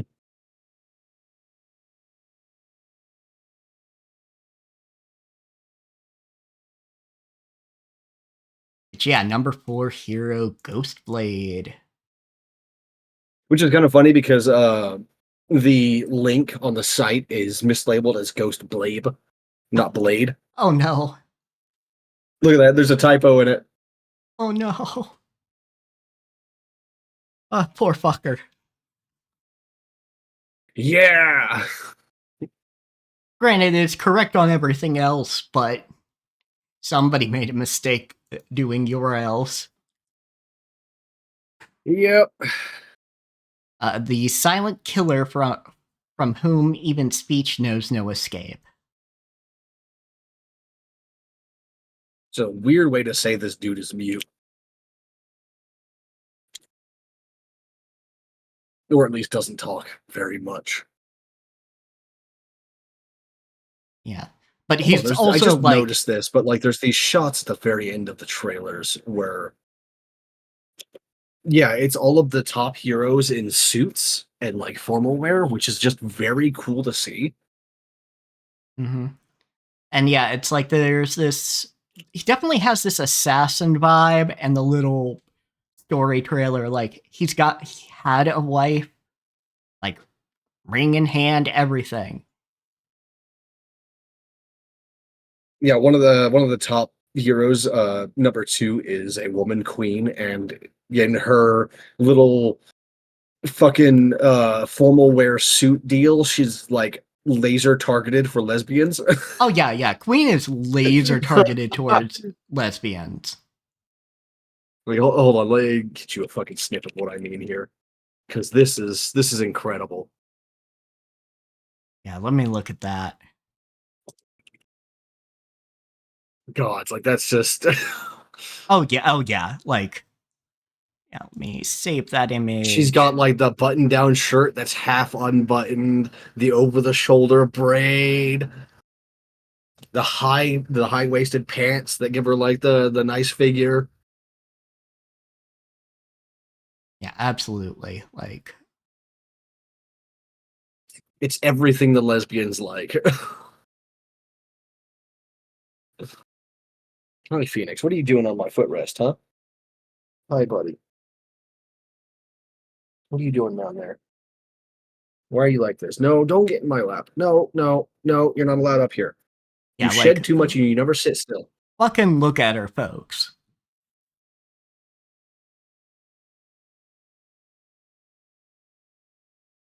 But yeah, Ghostblade's got shit going on that looks real bad.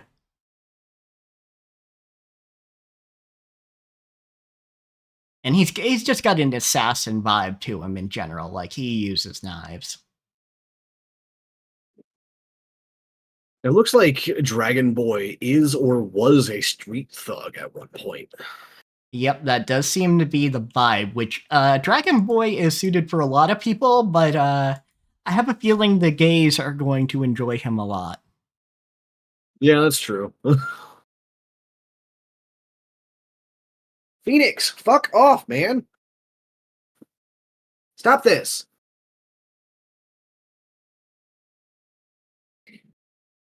I think it is like, I don't know if it's tattoos or body paint, but it is interesting. Whatever he's got on there. Yeah, but he's got their whatever it may be is very interesting. Like I've got it up here on screen for y'all. And Let me see. Yeah. Those are not like glowing.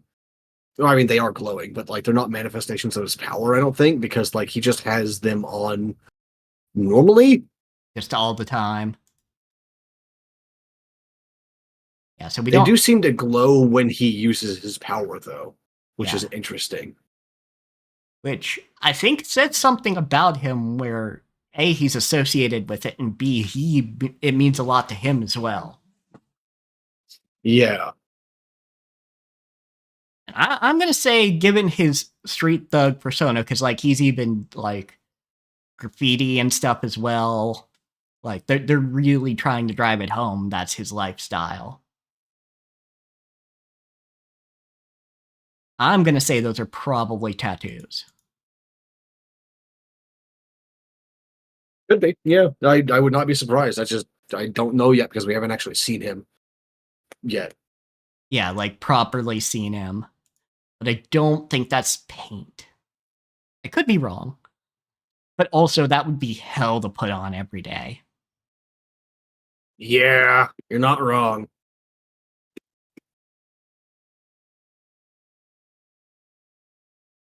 But yeah, he's just got a very good punk vibe. He's incredibly hot.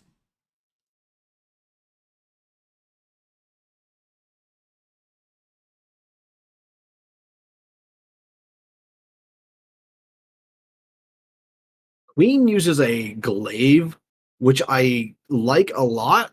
It's probably gonna call it a spear in the show, but that's a fucking glaive. Mm-hmm. But I am enjoying that because you don't see that very often on like big important characters, is them using glaives. Oh yeah, and let's see. For Dragon Boy, his blurb is outsider of unwavering ambition. An Oh, unruly, that's kind of fucking cool. yeah, an unruly, Queen's sorry, go ahead. I'll get that in a second. I'm struggling to remember it. Go on. an unruly lone wolf known for his superhuman resilience. He eagerly awaits his opportunity to take the title of X with his indomitable fighting spirit.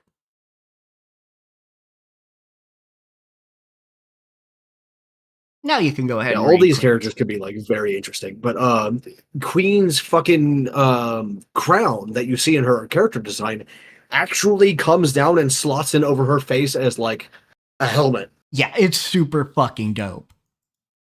which I think is cool as shit. And I'm also seeing in her like flat character art that's not part of the movie that she uses talismans and geometric magics. It looks like, which I am also super into because give me that. Yeah, give it to me. Which I'll get that on screen for you here in a second, folks. Look at her. Like, she is built for lesbians from top to bottom anyway. The suit was great, but this also is great for lesbians as well. Very, Yeah, like, Joan of Arc vibes, to be honest. Lady for whom and we all no... know Hero X. So Yeah, we all know Hero X, but lady for whom no less than number one will suffice. The pinnacle of female heroes, Queen is superior in many ways. She hopes to win the tournament to bring order to the world. she must have like some weird fucked up backstory you can only get with rich girls. Because it looked Probably. like earlier in her story movie, she was part of like a combat tournament or something. Yeah, granted, like, we are going to get a combat tournament eventually. Yeah, I wonder if that was a sneak peek of one of her matches or if that was like part of her backstory. Yeah. Yeah, she, like, that comes down as a mask, which looks real good.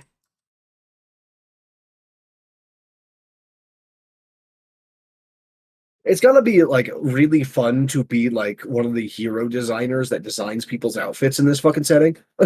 Because you actually get to see them like in motion.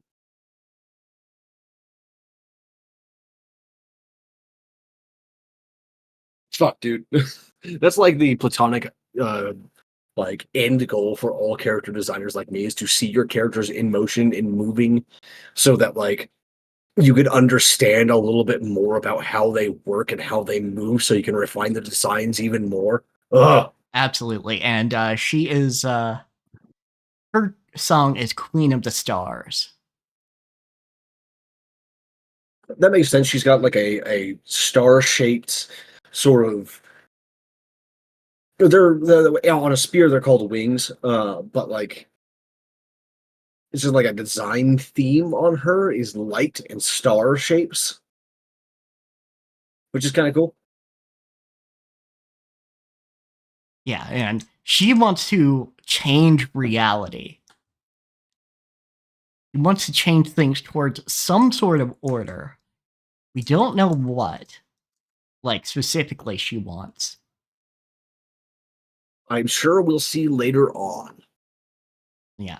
And somebody who is either her father figure or somebody, mentor figure, is like, yeah, only the top hero, only X, can change the world. At least change the order of this world. Yeah, because I didn't watch the concept movies. I just watched the story movies and really have time to do it all. Yeah. So I don't know any of how the concept the concept movies are. So I mean, I'll get there eventually, I'm sure. Yeah, But this is her in that tournament, and the guy in that tournament straight up said, you know, the world is not for you alone to change.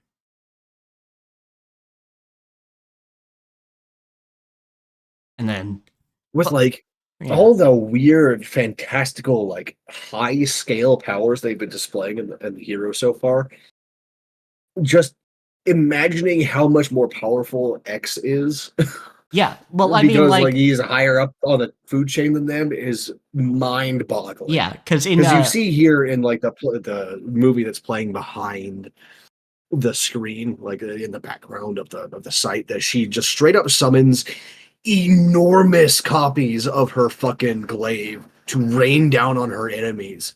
Like the kind of shit that looks like skyscrapers, dozens of them.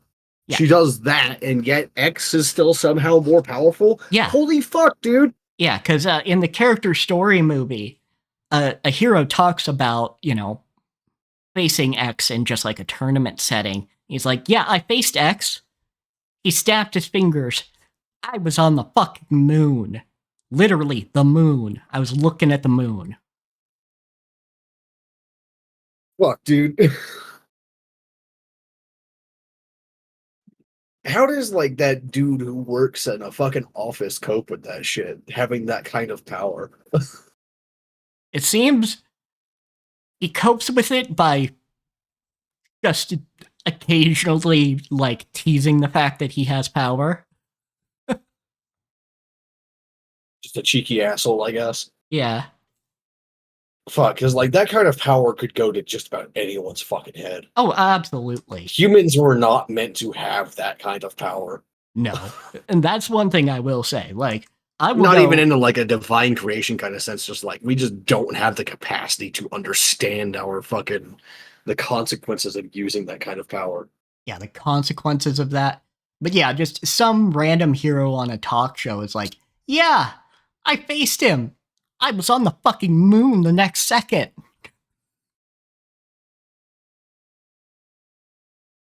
And he's just some guy that looks like a generic Superman type deal.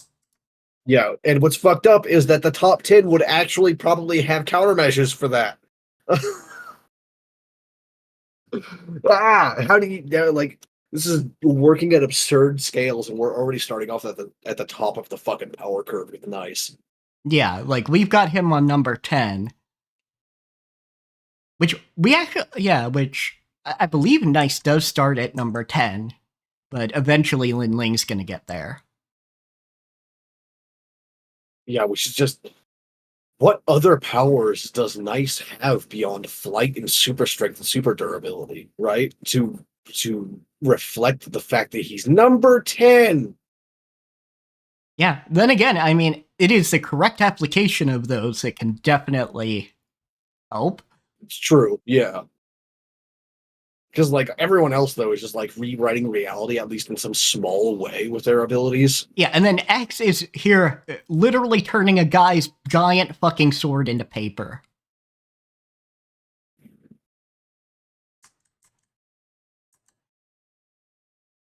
sending people to the comic dimension. Yeah, like doesn't even send the guy to the comic dimension yet. But this guy's got like a fucking cloud stripe slab of fucking metal. He touches it, it turns into paper. Like slips of paper.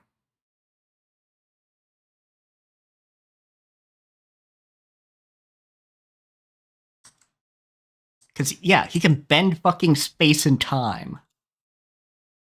Like, even his song says that. But yeah, he's just fucking sipping his drink. He snaps his fingers, turns off the camera, and sure, he's absolutely gonna leave the elevator. Yeah, I think X's design is very interesting as well overall. There's not much special about it in particular, but it's unique in that it is the exact literal opposite of his like Civi persona, except for the eyes. The eyes are identical. Yeah, the eyes are identical, which they even show in the character story movie thumbnail. Yeah. Literally everything else about him changes drastically, but the eyes stay exactly the same. Yes. The same shape, the same color, the same expression. But yeah, the blurb actually is Top Hero X, known to all and known by none.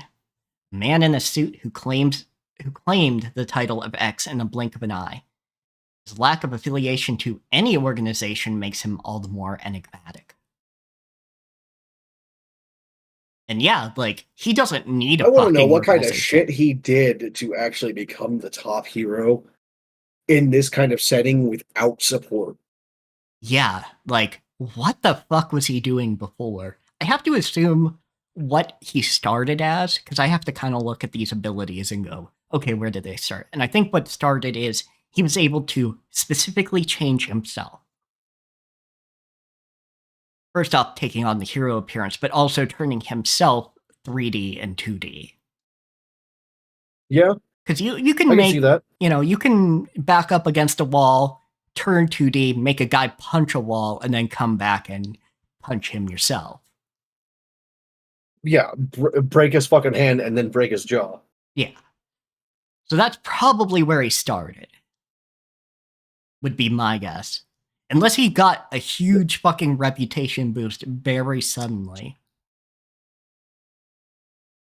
Yeah, I think I agree with that. It seems like at first, like at the lower scales, the power does start to affect the person first, and then expands outward into the world around them. Yeah, exactly. Nice.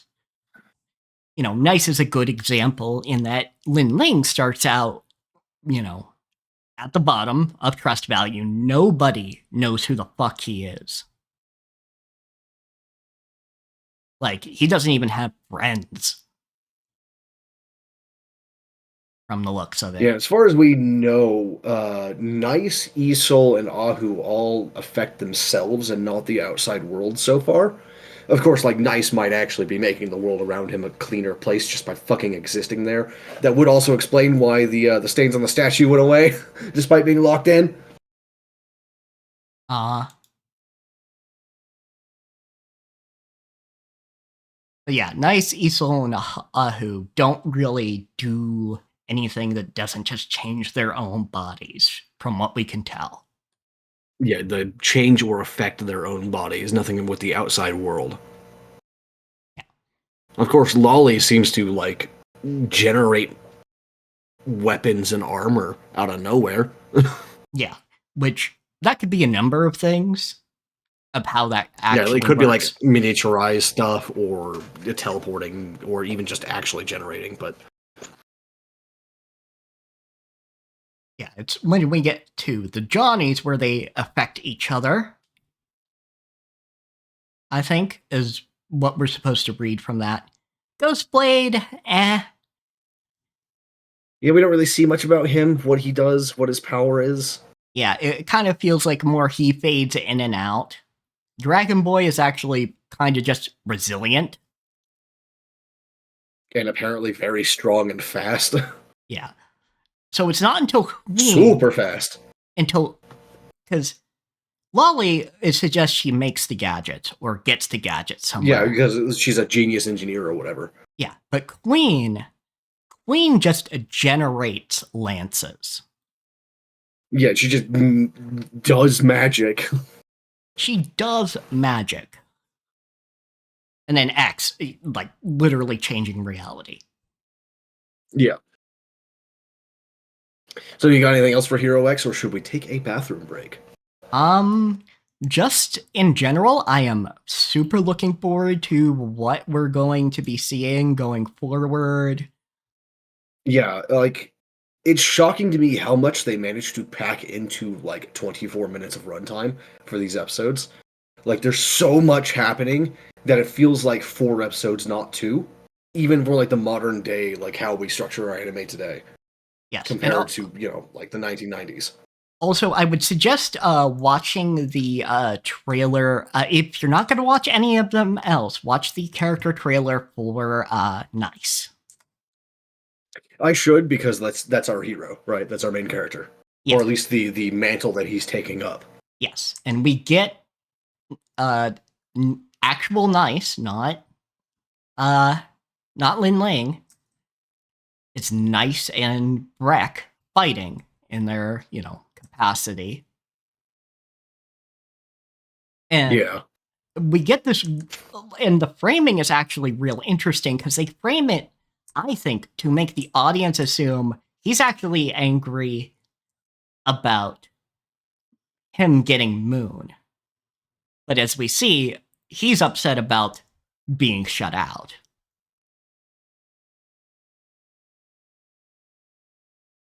Yeah. And then Nice gives us a line that, first off, Rex says something about, oh, I'm going to wreck your perfect life or whatever. Or, your perfection.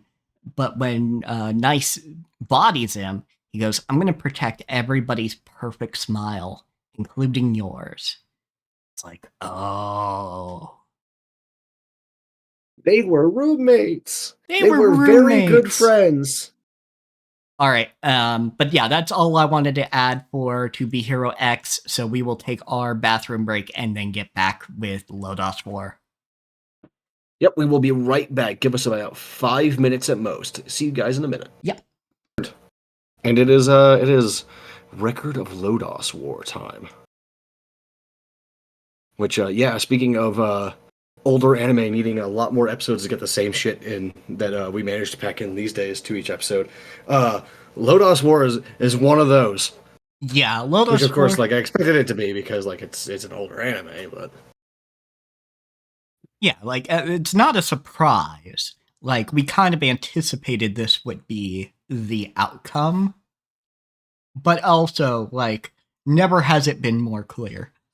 Also, yeah, it's like the shit, dude. Yeah. Also, the subtitles that we now have access to did subtitle the OP, and damn, is it romantic. Yeah, the ED is also subtitled, but I didn't actually read the ED subtitles, so.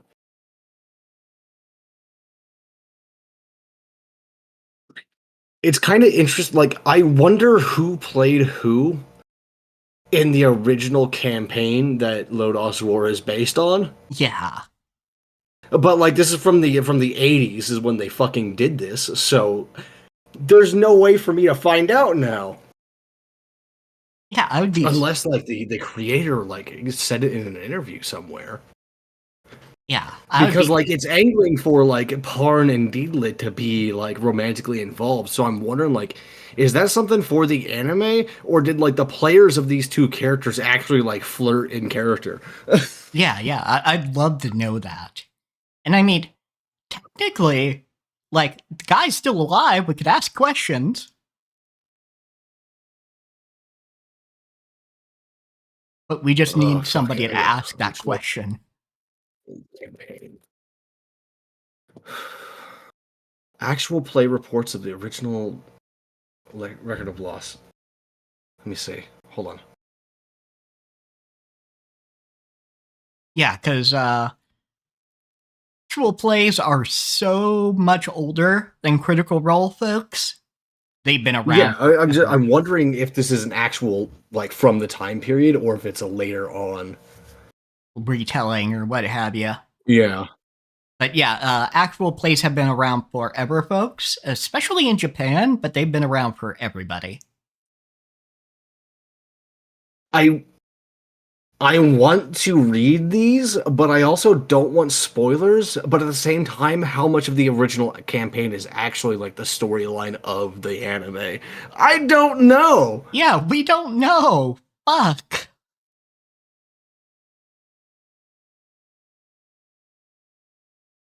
But yeah, so the actual episode, we get some stuff with what the hell is his name again? Not Land of Marmo, ruled by the Dark Emperor Beld. Yeah, Beld. There we go. I was gonna say Geld, and I was like, hold on, no, that's a character from a completely different fucking anime. Yeah. That's in Slime Tensei for anyone wondering. That's the Orc King Guild. Yeah. Yeah, he wants to take over the land, kind of bullshit. Carla shows up to offer her assistance. Interesting. So, Record of Grandcrest War is actually also written by Ryo Mizuno. Yes, indeed. I was wondering about that. Yeah, and that location is also present watching. in I forget the fucking name of it now. Get out of here. But the TTRPG. Sword World? Yeah, Sword World. That's it. Okay. I wanted to say Sword Fantasy, but I knew that wasn't it. Yeah, it's Sword World RPG. Yeah. But yeah, it has the location there as well. Now, like, was Record of Grandcrest War also like a campaign that he ran, or? Yeah, I don't know. But once we get back to our heroes, Arn is Apparently, yes. More than a dozen replay novels were published. Interesting. Very good. Yeah, because they wrote the novels at the same time as they were designing the tabletop game. Very cool. So they may have done it in the same way that I do my TTRPG development and like run a campaign that will be the meta setting or the meta plot for the setting. Yeah. It kind of sounds like that might be what they did.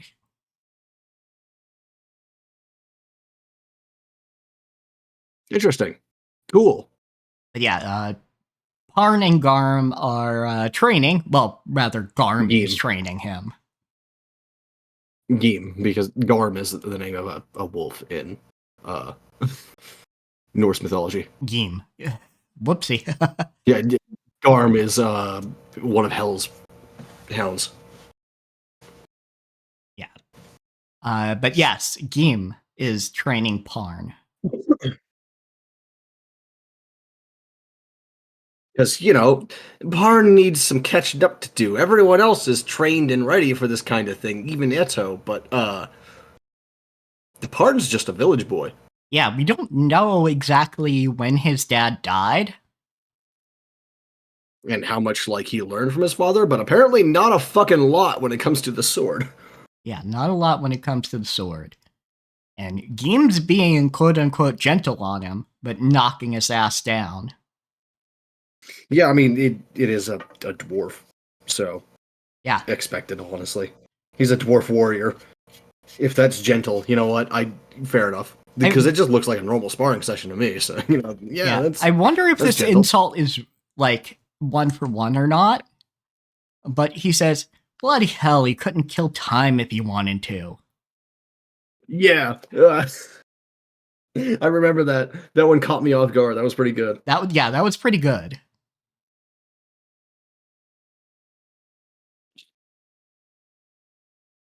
Yeah, he's pretty upset.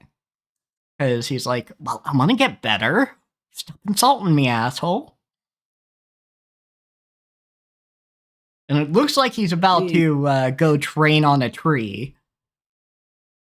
Which, of course, Deedlit stops him because, like, in Japanese fantasy, elves are always like these nature-loving weirdos. Yeah. And also, like, she's from the fairy world, and there are fairies in every living thing, as we see. Like, she even fucking demonstrates it.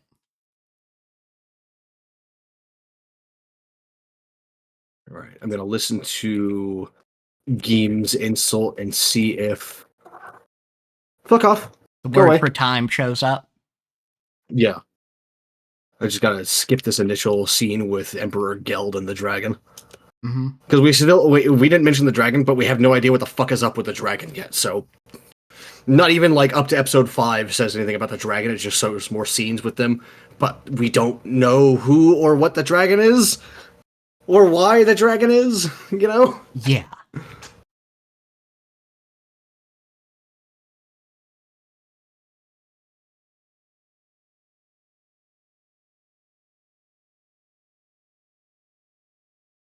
Yeah, I don't hear the word for time, but it might be an archaic word for time, because the one that I know is Jikan, Yeah, fair enough. but could be other words as well. That's one of those concepts that might actually have multiple words in a language easily. Absolutely easily. But yeah, Deedlit presents, yeah, fairies are just in every living thing, and makes them visible to Parn, and Parn's like, well, sorry, I was not thinking. But yeah, the way he says that makes me think that even humans know that fairies are in everything, but don't like really It's easy enough reckon to with forget. that fact. Yeah. Yeah, since they can't see them most of the time. Which is interesting to me because that kind of thing is normally like secret knowledge, not on purpose, but just because like the humans don't know about it, you know? Yeah. But yeah, and then he thanks Deedlit because, like, yeah, I could not have saved the village. You know, the village might have been fucking gone if you hadn't have warned us. Yeah, because they would have taken their sweet ass fucking time getting back, I'm sure. But now, Just been like, well, we came here to fight, but nothing to fight, so I guess we'll just leave. and now we've got the wolf or hyena like kobolds. Yeah. I still don't know where the fuck the wolf kind like the wolf slash hound looking kobolds came from in popular culture, but this might be one of the first. Probably not the first, Yeah. but it's weird to me, right? Yeah, fair enough. Granted, I Because mean, like I guess you can kind of go caverns, wolves having dens, even if that's not maybe I don't know, because like so for people who are unaware, kobold and goblin both came from the same mythological creature in folklore. In fact, like the word for goblin in some other like European language is kobold. They're Yes. the same thing, right? It's just a different word for the same thing. Just much like I can't remember the name of the Irish elves now, but like there's an Irish version of the elves that are essentially just elves. They're just named something different. And whereas in English we get the word for elf from the German and the not Norwegian, but Norse Alf. Yeah. Yeah, you've heard me talk about them before. Alpha, which is the plural in Norse for elf. It's not elves, it's alpha. Because in Norse, when you want to pluralize something, you add R to the like AR to the end of it. So Alfar, Jotnar, Menesker. Yeah, and to talk about the cave thing, Cobalt gets its name, or they both derive their name from the same area. Yes. Like the metal cobalt is related to that, which is also I think one of the reasons why a lot of kobolds in fiction are blue. It's because cobalt. Yeah, exactly. Cobalt. It has like a bluish hue when processed correctly. Yeah, but we've got these like wolf-like or hyena-like kobolds that are actually they got nice. Yeah, the tunics. ore is like a bluish gray color. That's right. Yeah. Yeah, like they've got fairly nice tunics, to be honest. Yeah, which like I didn't mention it in the first like last week for the first 2 episodes, but the hobgoblin that we saw before, that was leading the pack of goblins to assault the village, also had a nice sort of tunic on, and it's the same fucking one. I looked at it; it's the same design. All right, yeah. So, and these like this show seems to be very particular about what the characters wear at any one given time. Like it pays a lot of attention to the outfits that people are wearing, even if they're like all fantasied up. Like the fact that Eto is dressed like a priest is noticed by the characters. yeah, they notice, For and if they example. know the religion, they know what kind of priest he is, and that matters to them. Yeah, like that's important. Like the people's mode of dress, while not as important in a lot of the fantasy from more recent years that I could name, is still very important, at least to other characters.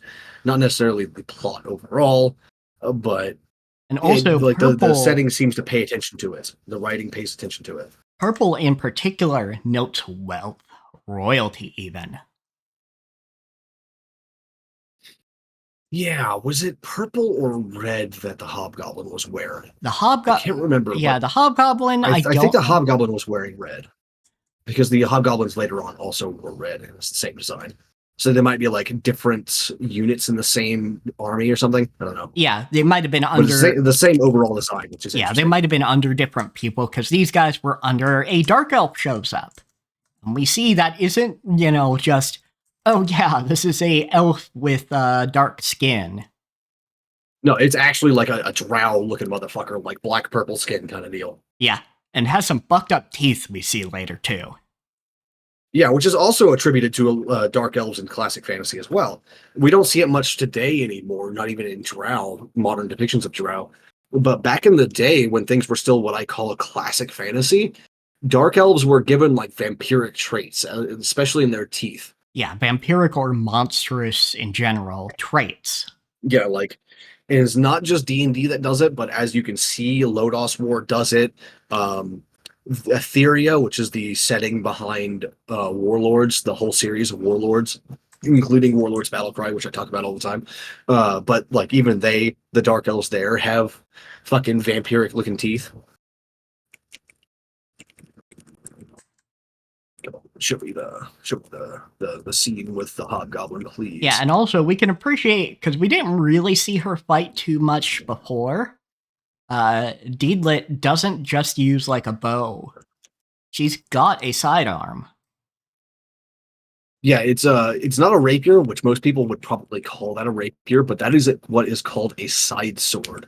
It's a precursor to the rapier that is much sturdier and more adept at cutting than the rapier is. Yeah, because So- it is a blade that can do the stabby stab and the cutting. Yes, fuck right off bot. Anyway, because Cappy asked me for it a while back, now I have the opportunity to talk about weapons and armor. The primary difference between what a side sword is capable of and what a rapier is capable of is how well they are, how good they are at cutting, right? Because a rapier has a flexible blade in order to better whip around people's guards and stab better. Yeah, now, like- what I'm talking about here is not the modern rapier foil that you'll see in modern fencing, but a much thicker, sturdier blade that was used hundreds of years ago. Yeah, and it was Now, primarily the only by- real cuts that you could get out of this is not from running the entire blade against someone, because that's not going to do shit. The blade is too flexible for that. What you do instead is what I talk about all the time, especially with spears, is called a tip slash. You use the last like inch or so of the blade, which is very sharp for the thrust, to cut someone instead. Yeah, and as I understand it, and you can correct me, is it primarily what a rapier is good for is getting through to the weak points of an armor. Yes and no. Rapiers are not battlefield weapons at all. You would only really use them in duels, which you probably wouldn't be using armor for anyway. A rapier is something that you would find a nobleman wearing to a ball. Gotcha. Or a dance or something like that. Like you would see them in the courts. These are courtly weapons, not real weapons that would see use in actual battles at all.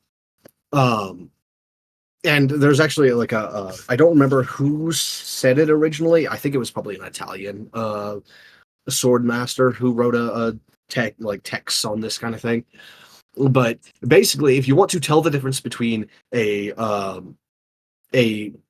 rapier duelist and a saber duelist, check their body for scars. A rapier duelist will have very few scars because taking a blow from a rapier is deadly. It's lethal. Taking a blow from a saber, on the other hand, will probably actually just leave you with like a flesh wound, because sabers aren't meant for killing immediately unless they hit like the neck or something like that. They're for cutting flesh, you know?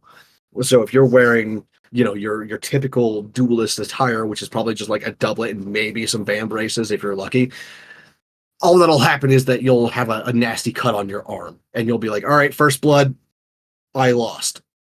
Or, you might be dueling to like 3 blows or something like that. It depends on the exact like rules of the dueling culture in your area in the time period that you're talking about. But so you take a glancing blow to your arm or whatever, and you have a small cut, and that would turn into a scar. So like the arms of saber duelists will have a lot of scars going all up and down them, and a rapier duelist will have very few, if any, scars, because when you take a blow from a rapier, as I said, it just chunks straight through between your ribs, straight through your heart or your lungs or your intestines or something like that. And like medieval medicine is not that fucking good. Yeah. Actually, it wouldn't even be medieval at this time period for a rapier. That's more like Edwardian. But still, either way, it's like the medicine the early, fucking sucks. late 1700s to like early 1800s. It's that kind of period. But a side sword is what you would actually see in a more medieval/Renaissance period for a thrusting sword, which is exactly what Deedlit uses. It's basically, it looks like essentially like an arming sword, a one-handed sword, but with a blade width that is half the size. And otherwise, it's fucking functionally identical. Like, it doesn't even have a different hilt. There's no basket hilt on a side sword. There's none of that fancy shit. It's just got a normal classic cruciform hilt, or most of them do at least. But they're pretty much like also dueling swords. You're not going to see them on the battlefield, but they're much better at punching through chain, which you might actually see in a like formal duel at that time period, because people still wore like jazzerets and male tunics, or not necessarily tunics, but male shirts to this kind of like balls and shit like that, because at this time period, nobles were still mostly warriors and not like these fancy foppish duelists that we see. Yeah, absolutely. Because this is before like standing armies were a thing. So like these people were absolutely still warriors, or were expected to be warriors or support warriors. So like, yeah, they would this is like Game of Thrones kind of period that we're talking about here.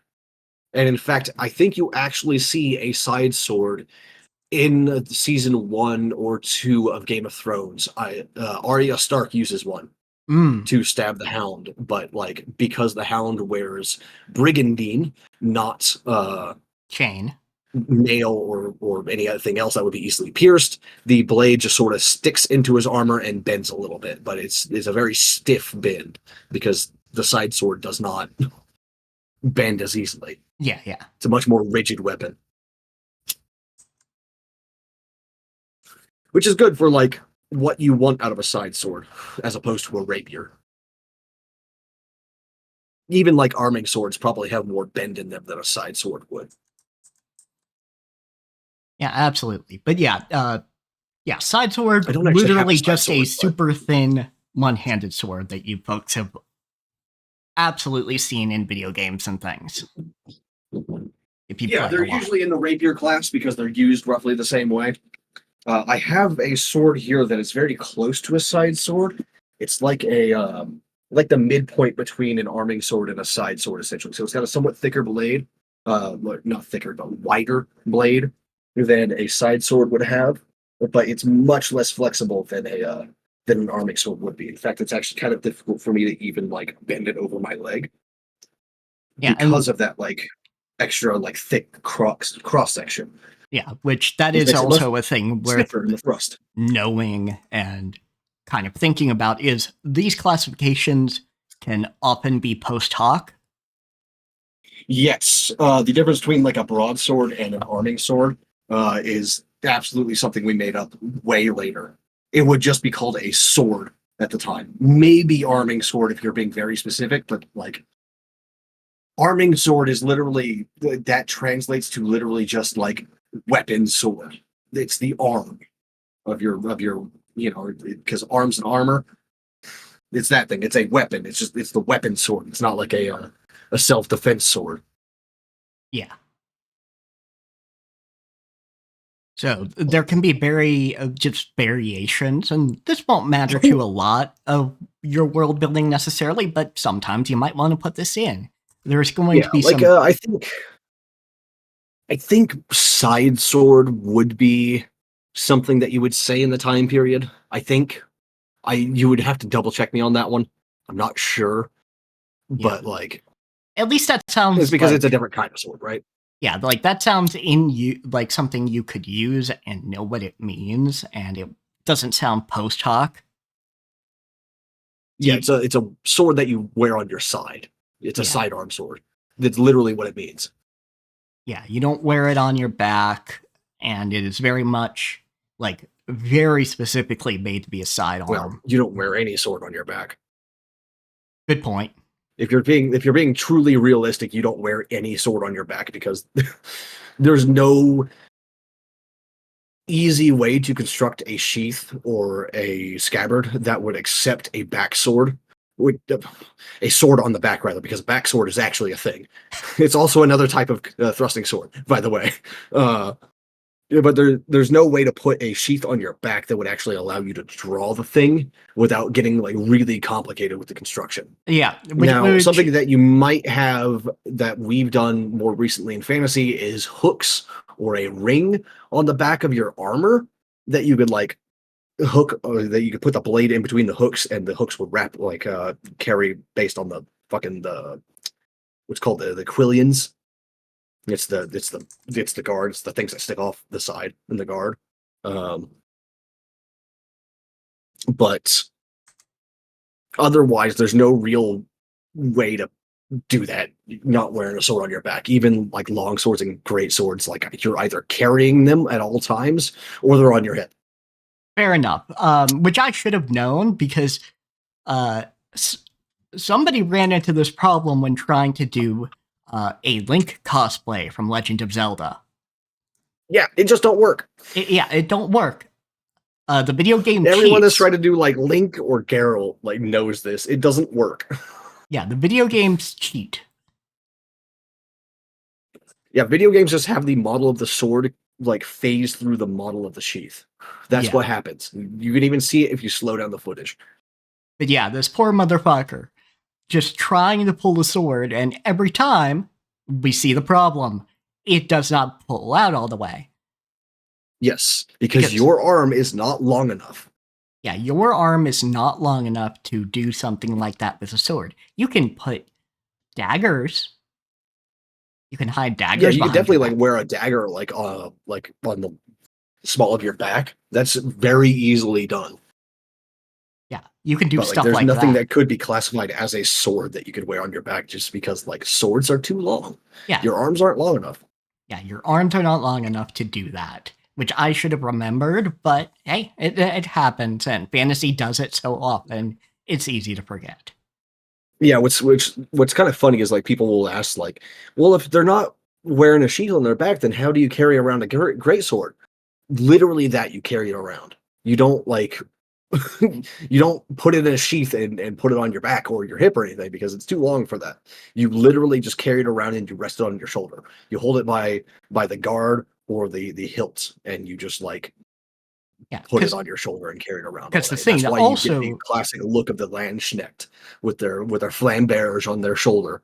That's exactly what they did. They just carried it around like that. yeah, and like the thing to note is, we don't have adventurers in history, not like that. Like we do We do have, have adventurers, but not the way that you see them in fantasy. yeah, people do not carry around just like months on end their big ass sword. They are going on they're going out to field if they have that and have that on hand. Yeah, you're half the time you're not even marching in armor. Like you've got half your armor on and the other half in your pack or on a wagon near you. That's how it works. Is like you go around with wagons and carts and carriages and shit like that. You don't carry all of your equipment yourself. Because if you did that, you would get really fucking tired way too quick. And like the straps on your armor would wear the fuck out so fast, you would need like 6 different replacements every march. So you only really wear it when you think you're gonna need it, which is why ambushing an army in motion is the way to go, rather than like camping out and waiting for a pitched battle. Yeah, Because because that's why it's called that, is because they've pitched their tents and they're ready for you. yeah, and it's one of those things where yeah, you catch them in half their armor. They're not holding their big ass weapons. They still have their sidearms and things, but Yeah. It's like usually like their weapons are sheathed and stored away, like either on their horses or in the carts or whatever, and they're wearing only like half their armor, just what they can get away with. That's not gonna like fall apart on them if they wear it too much. yeah, Which is usually like their helmet, their shield, and maybe their greaves. Sometimes the van braces, maybe even a full gauntlet if they're only wearing leather gauntlets, which are still, by the way, very sturdy and they work as armor. yes, It's only like other kinds of leather armor that doesn't exist in real life, like boots and helmets and gloves. Those are all still leather. Yeah, well, granted, the only reason leather armor doesn't work in history is because leather was very hard to get in decent quantities. yeah, In a setting where you're constantly killing monsters, on the other hand, you might actually have enough leather to do it. yeah. Because you just need a lot of leather to fucking do that, and you just do not have the industrialized farming in that point in Yeah. history. But if you And even if you did, you'd be wasting a whole fuck lot of meat to like kill collect cows just for leather, right? You would only really get leather when there was happenstance you killed a cow for meat, or you killed an elk or whatever for meat. yeah, It's not the absolutely. goal of like hunting. It's a side product. Yeah, so if you're killing monsters, then it's like, well, the point was to kill the monster, because the monster was causing problems. Yeah, So, and if you're lucky, the meat will be edible, and the leather, like the hide, will be usable. So you'll drag the fucking thing back to town. yeah, If neither of those two things are true, you'll probably just cut the head off or something like that, and just be like, "All right, here's your proof that it's dead. The yeah, thing that it can't live without, its skull." yeah, here's the head. But more often than not in fantasy, at least the leather is useful. You know, at least the hide is useful. Unless you fucking, Yeah, fucking demolish the beast, then which is sometimes the case, depending on how deeply the author thinks about that. As I've seen it actually brought up in fantasy before, that like, hey, this is like excessively, like exceedingly well, like clean of a kill. Most people will spend days hunting this thing and riddling its hide with arrows and wounds to slowly kill it. You just fucking stabbed it through its brainstem. Congratulations, you have a really clean pelt. yeah, you've got a nice fucking pelt. Go ahead. But to get into the plot line here, Dark Elf, clearly the one controlling these kobolds, also wearing the same kind of color of dark purple. Okay, yeah, yeah. It's not red in the first episode or the second episode. The hobgoblin is wearing a black or purple tunic, Okay. but it's got the same eyes on it, on its color, and like the draconic looking embellishments around like the bit where it would come apart so you could pull it off over your head. Around the neck, that's what it's called. Yeah. But And- he's also got like a fancy belt with either a steel or silver belt buckle on it. Yeah, absolutely. And his form of attack primarily seems to be throwing daggers, Out which of is like definitely a parlor trick and not something you do in actuality. yeah, like assassins might do this to like kill someone with poison or whatever, or if they're accurate enough, just hit them in the fucking neck and kill them that way. But that's not It's not generally something that an adventurer will do Yeah. And like, because like they're just yeah. not heavy enough for that. Yeah. Also, materials for a dagger are fucking expensive depending on the level of metallurgy and shit. Yeah, you don't want to like throw your weapon away. It's also why you don't really see like swords meant for throwing, is because you don't fucking do that. Yeah. A spear you could kind of get away with, and you do in history, like we do see throwing spears, because it's Yeah, just a tip.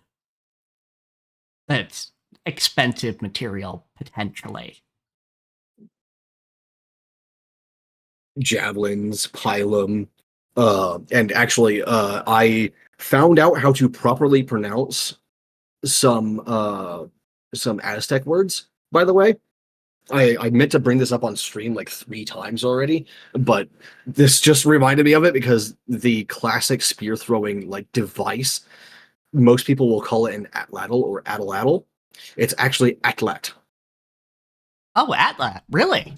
Yes. I'm So so with a slight hiss on the last thing, it's a very emphasized atlat sort of deal. I actually watched a video from an expert in the language, who like a linguist who studies the language.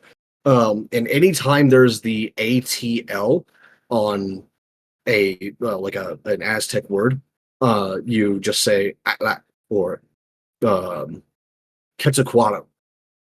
No L, Quetzalcoatl sort of deal, or Nahuatl is the language. That L is like a signifier of a specific way to emphasize the T, which is interesting to me. yeah, absolutely.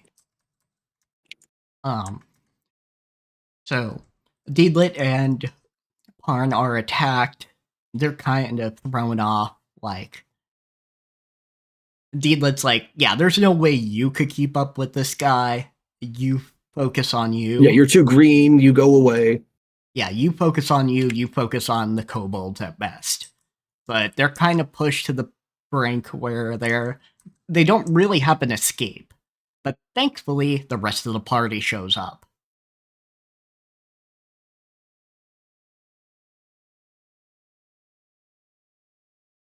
Yeah, we Which it we know looks for like. certain that these monsters are under the control of Beld, because his royal guards also have the same tunic on over their armor, Oh, very nice.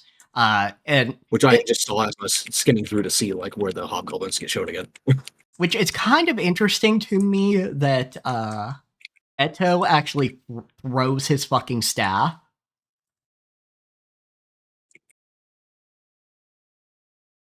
When does he do that? I Uh, don't disbelieve you, but I just don't remember it. yeah, so it's when Deedlit is like, yeah, there's no options. The Dark Elf is right Oh here. right, yeah. I forgot about that.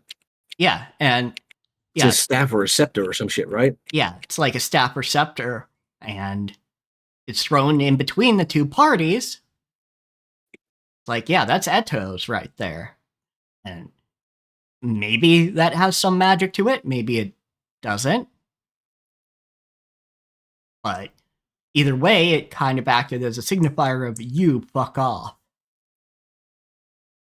And then some fucking guards or knights show up and like, all right, yeah, we're Yes, leaving. the soldiers of Alanis, right? Yeah, I think is Alanian the name of the country. soldiers. And Parn's thinking, oh yeah, we're saved. But no, they get locked the fuck up. Yeah, the kobolds version has the eyes that are supposed to be on the collar down below the neck line, but that's because they don't have a collar on their version of the tunic. Yeah, which fair enough. These are broad-shouldered motherfuckers. You Yeah, know, the hobgoblins do have the collar, so the eyes that are supposed to be of this like dragon looking fucking shape are actually on the collar. Cat, get the fuck off my chair. yeah, and we see, fucking Sorry. king, fucking kingdom style, justice. They just get thrown into fucking jail, He's like, what did, Yep. and Parn's like, what did we even do? And they wouldn't answer, because it's just because they're fucking suspicious. Which is weird because they weren't even doing anything suspicious. Yeah.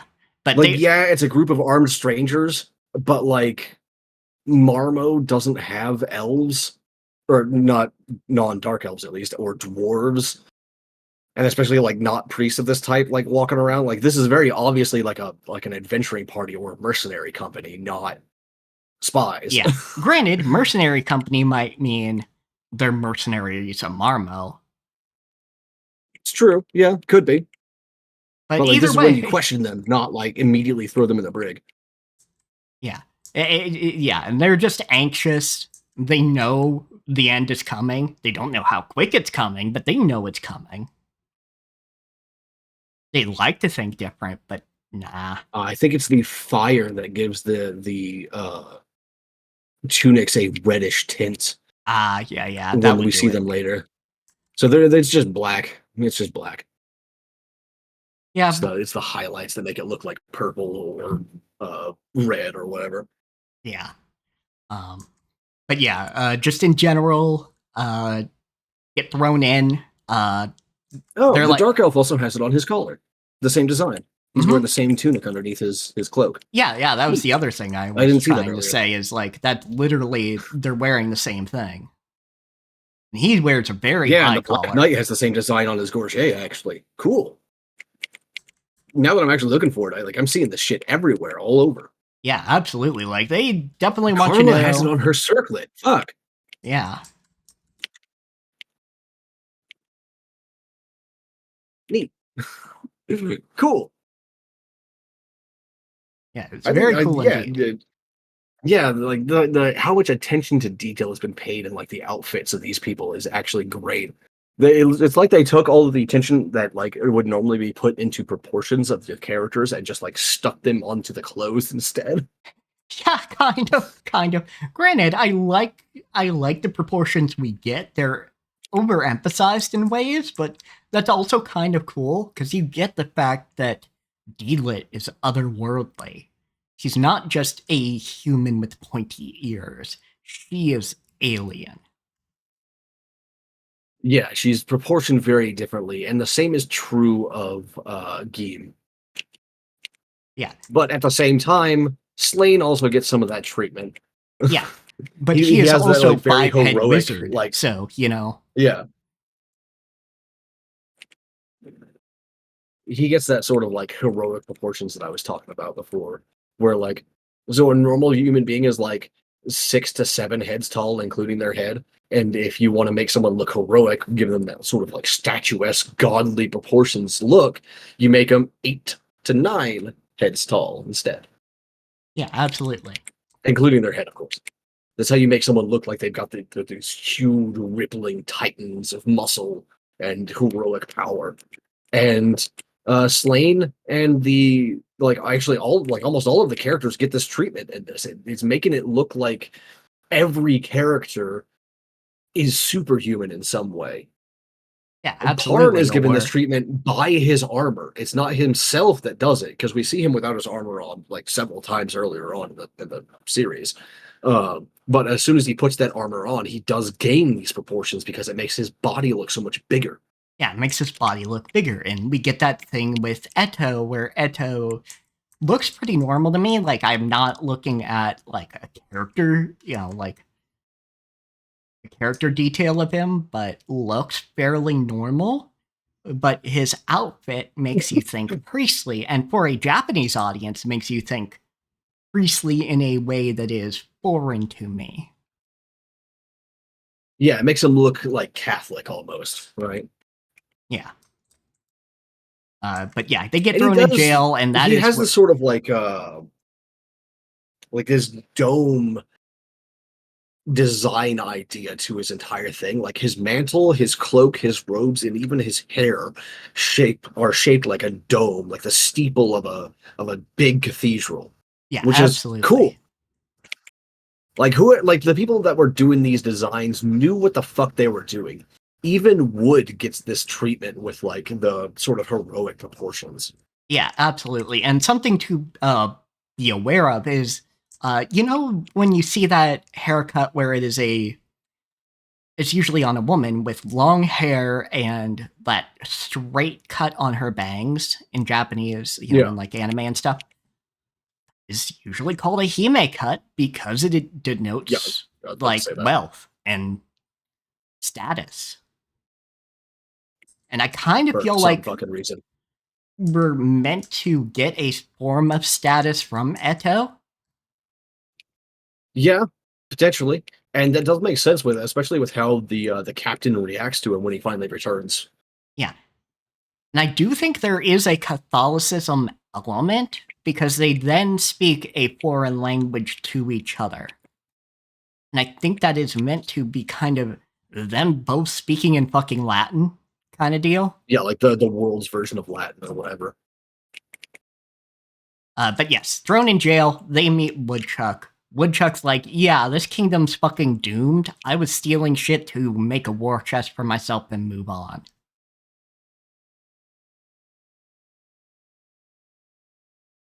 Like, Marmo's moving in. Let me look at that. Oh yeah, she absolutely has the eye design. Yeah, which is interesting because she did not have that in the first couple of episodes. It's only after we saw her talk to Emperor Beld and like pledge her services to him that she started wearing that. Yeah, and that was probably to just ingratiate herself to him. And by the time we see her again, I say again, but it's the first time we saw her. But by the time we get to that point in the plot, she's probably discarded it because she has no need for Beld anymore. Or she took it off because she was there in her capacity as her talking to her old teammate, not there on behalf of Beld.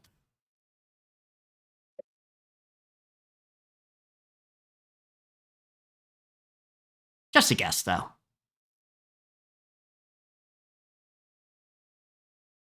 Yeah, but I've been loving this so far.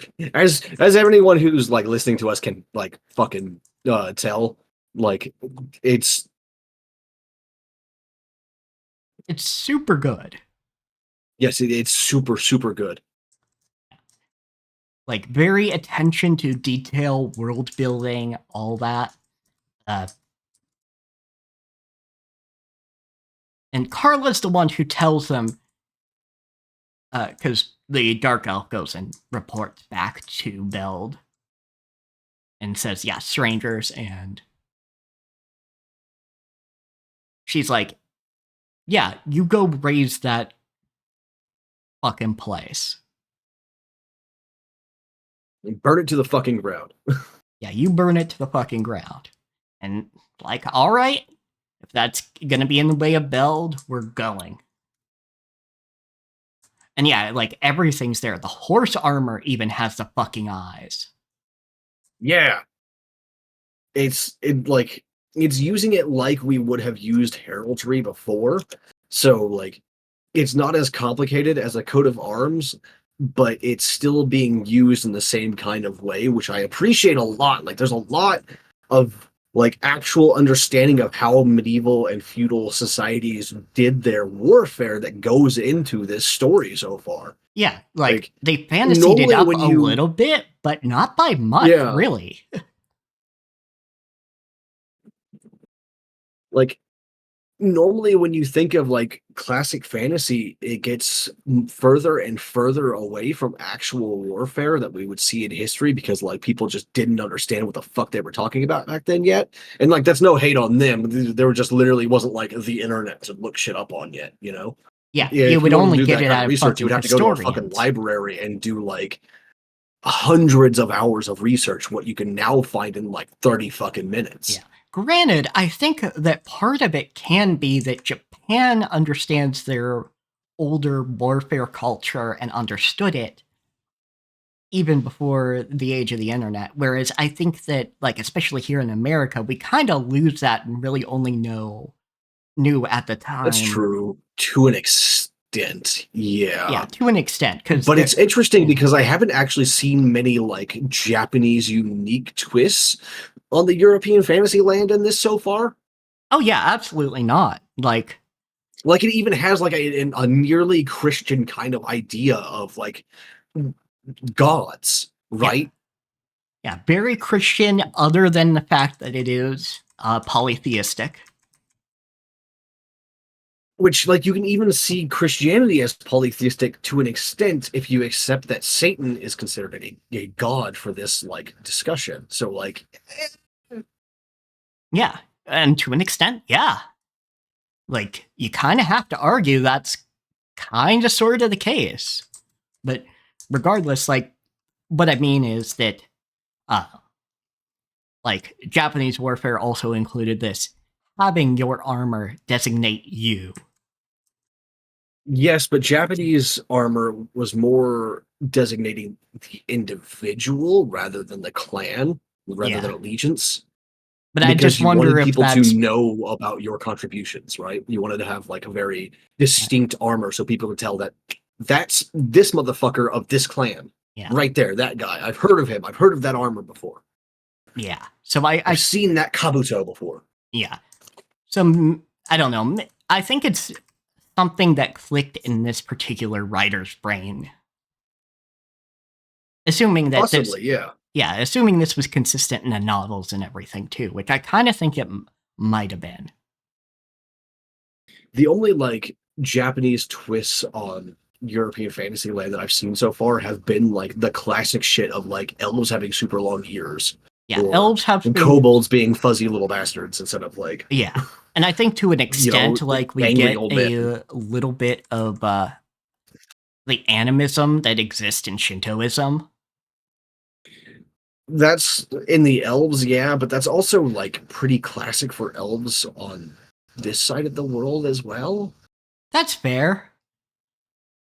But like I don't know if that's like influence from Japan contributing to like modern fantasy, right? Like I'm not a modern fantasy historian. I don't know these things. I Yeah, would like to know the answers, but I don't know where the fuck to find them out at. yeah, and it's one of those things that might be muddled because there's animistic cultures across the globe. Yeah, absolutely. Like I mean, it makes before sense. Christianity, and even while Christianity was in Europe for a very long period of time, there was still animistic stuff going on. Yeah, absolutely. I don't know. We'll have to kind of see going forward, but yeah, there's nothing that is super uniquely Japanese about whatever, about anything that's Yeah, going like on. watch enough fantasy anime, and you'll start to like be able to like pick out like the various bits of like this is just Japan right here. Yeah. This is just Japanese. Like otherwise, all I've got is like long ears, but that's just like a different interpretation of Elves, yeah. elves having pointed ears, right? Like that's it. That's all I got.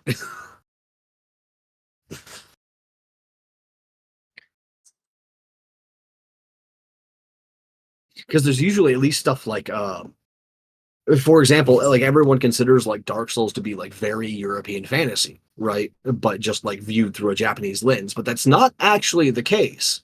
There's a lot of different concepts in Japanese, like general supernatural fiction and ideas that make its way into Dark Souls, Bloodborne, and Elden Ring. For example, the one that I always bring up is Kagare, which we do have like a concept of in English and in Western society as a whole.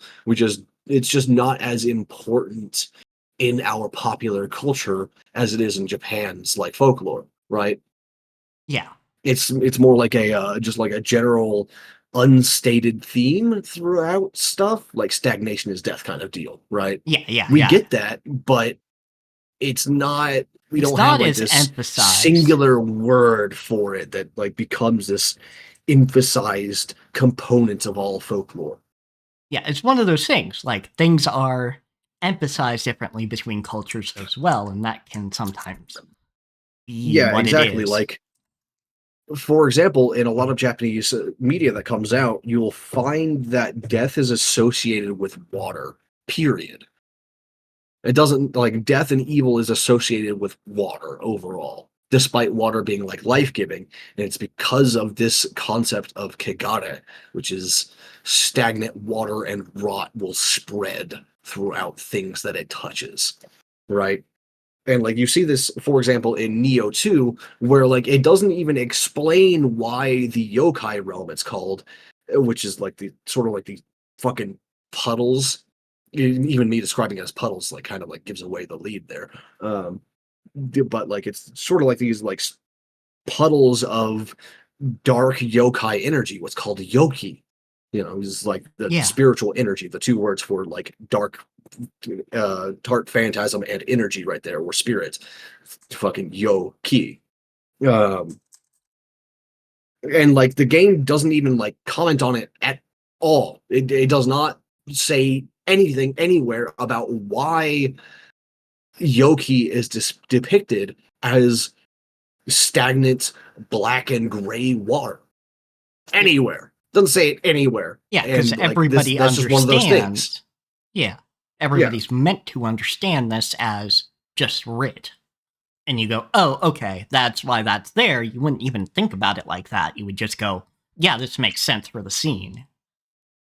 Yeah, but we don't have that understanding of like stagnant water equals evil that's so well baked into our folklore and popular culture over here.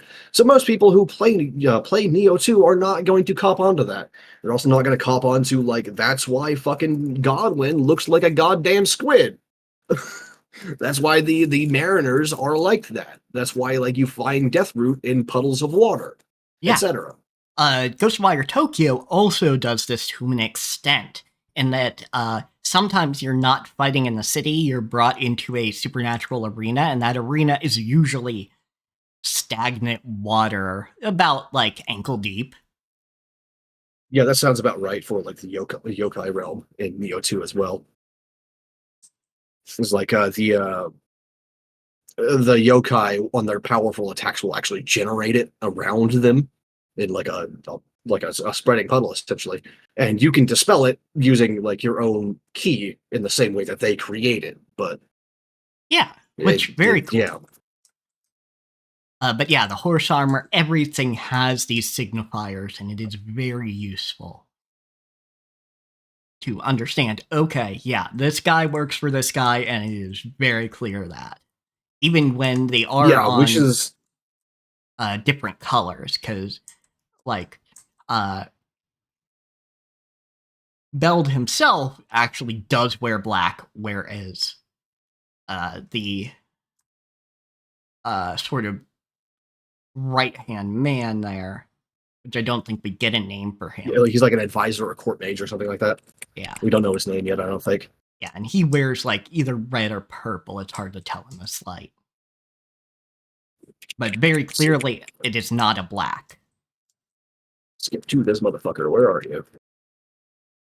Yeah, he's definitely like a court mage because he's got a staff and he's got the fancy fucking robes on and everything. And his is red and purple. It's a mix of it. He's got like the outer mantle of purple and then an under robe, I guess, of crimson.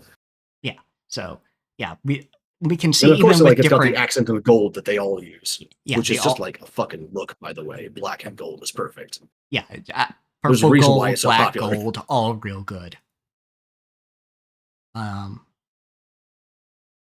Yeah, Eto heals up Deedlit, who really just got a cut on her arm, but that can be fucking deadly if you don't actually heal it. Yeah, and it was from a thrown dagger, so it might have been poisoned as well. So you just want to make sure. But yeah, it goes. Yeah, Marmo's coming in, and both Geem and Slain are Alania, like, not Alanis. There we go. yeah, Geem and Slain are like, oh, that's real bad, real bad. And then the guard captain finally arrives to take a look at them. And yeah, they assumed these people were spies, but they're really not, of course. But Yeah, and specifically, he like sees Eto being a Eto. priest here is exactly like how they get out of it. Yeah, because Because he like sees this priest, and then he's like, uh, "Lama audio moil de Phallus," and which I assumed is a prayer to the god Falrus. I Moiro assume at Lam least. is what he says in return. He's like, "Oh yeah, you're not just wearing those clothes. You are a priest of Phallus. Yeah, forgive this treatment. You guys can come out." So everyone other than Woodchuck gets let out. Which is definitely a very tabletop moment that you do to make a character who picked a interesting background feel good. Like, yeah, here you go. Here's your background. Fuck you. Yeah, you picked this particular deity and you're wearing the clothes. Cool. I'm gonna make you feel cool in certain moments where people recognize that's who you are. Whether that's, having an enemy recognize you or having, in this case, somebody actually give you some favor. Yeah, absolutely. And it doesn't have to be big, it just has to be recognized and treated in one way or another. And that's good both for if you're playing a TTRPG or telling a story. Yeah, like you got to make these things like matter in some way. Otherwise, why the fuck do you even bring them up? Yeah, It absolutely. doesn't have to be like super important to the plot, but it's just like as long as someone else also recognizes it or has an effect on something somewhere. Yeah. Like, it's, it's a way to make the world feel both big and important.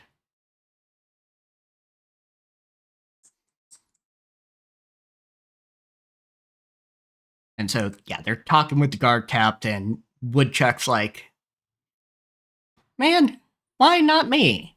But he's not part of the party yet, bud. Yeah, and you got thrown in there first for an actual fucking crime. So, like, come on, man. You did this to yourself, literally. Yeah. These are the consequences of your own actions. And we get more of Parn wanting to get better. Yeah, he trains with the soldiers in the area for a little bit, with the captain specifically, actually. Yeah, and I do love Deedlet's commentary because this is a very like alien elf thing to say. Keeping all your violent What men did in she one say? I don't place, remember. eh? Oh yeah, yeah. And the captain's I like, love my son. you're not exactly wrong. So you don't have to apologize for it. Because I think it was like Eto was apologizing for her. Yeah, or like about to tell her to apologize or something. Because that is like it. That would be probably considered rude among most people. Yeah, because I mean, of course it kind of would be.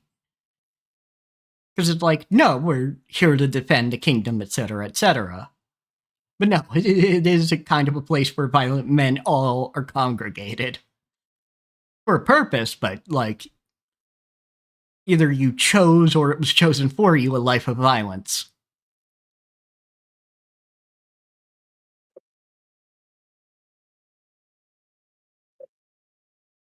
And the guard captains like say, hey, train yourself here. You've got potential. Okay, so I found the name of Deedlit's player in the original RPG sessions. His name or her name, I don't know actually. I haven't looked them up yet. Is Hiroshi Yamamoto. Fucking Japanese as fuck name. Yeah, well, I mean, of course, like But yeah, it's one of those you would name a generic Japanese character that. Like that is let's see. boilerplate. Which isn't like a knock on the name. Like there's plenty of people across the world Fucking name dude's things. like almost 70.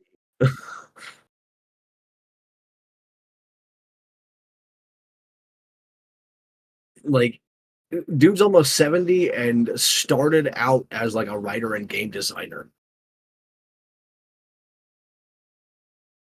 Interesting. Yeah, let's see. Hiroshi Yamamoto. So I guess like this dude's just been a fucking nerd his entire life. Yeah, indeed. Science fiction writers.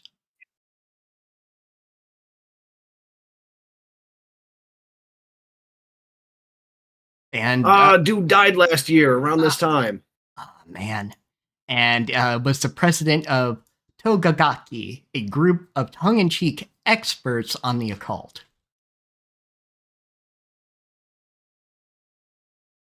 The original player of Deedlit had died last year. That kind of sucks, dude. Yeah, that does kind of suck. Well, your character will outlive you greatly, I am sure. Especially since like fucking Deedlit still got a game like last year or whatever. Yeah, it was like a couple years ago, and it's like,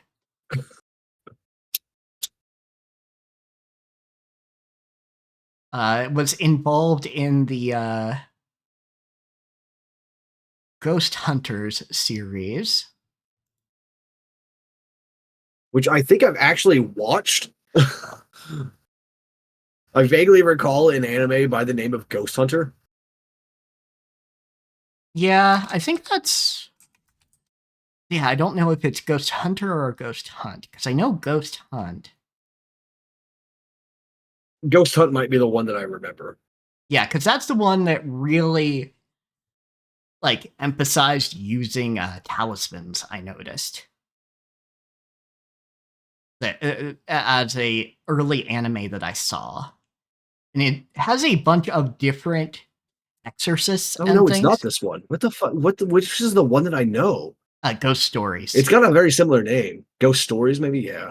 Because that's the one that got a English dub that was basically just a fucking No, rip it's not on this it. one either. Shit.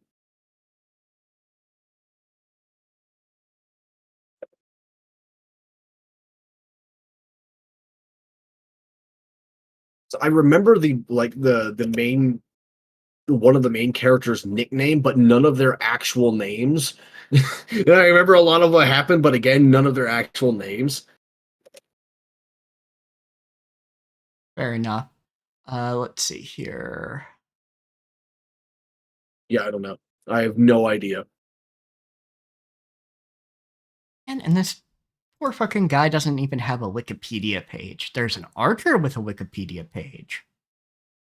Yeah, but oh well. Where were we in the story? Good fuck. Right, yeah. Yeah. We and like after the practice, they all go to bed and like get ready for the morning. And a mage But then fucking... like the Marmo fucking show up and start their assault, and it starts off with Carla fucking like crunching a dude who's on the walls, just absolutely turning this dude into like a ringed out wet towel. Yeah, like I don't know if that's It's gross. Carla or the Vizier, but either way, somebody crunches this motherfucker I into... think the court mage stays with Beld, and Carla does show up. Yeah, during and around these scenes. But yeah, it's almost like he's fucking pressurized and then fucking turned into a corpse. Yeah, and like every time Slane talks about there being a terrible and powerful magic here, it is Carla. Yeah. It's revealed to us at least, maybe not the characters, that it is Carla. Yeah, and I think that's also the case here. Because he does mention that.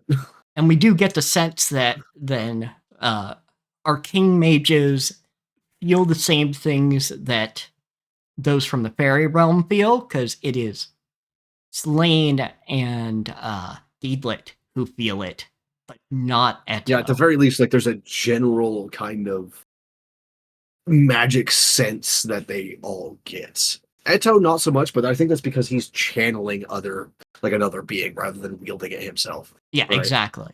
Whereas Slane and Deedlit use arcane magics of some variety. Of course, today in modern D&D, we would call Deedlit like a ranger or a druid, but there used to not be so much of a delineation, a difference between the two, in at least in fantasy.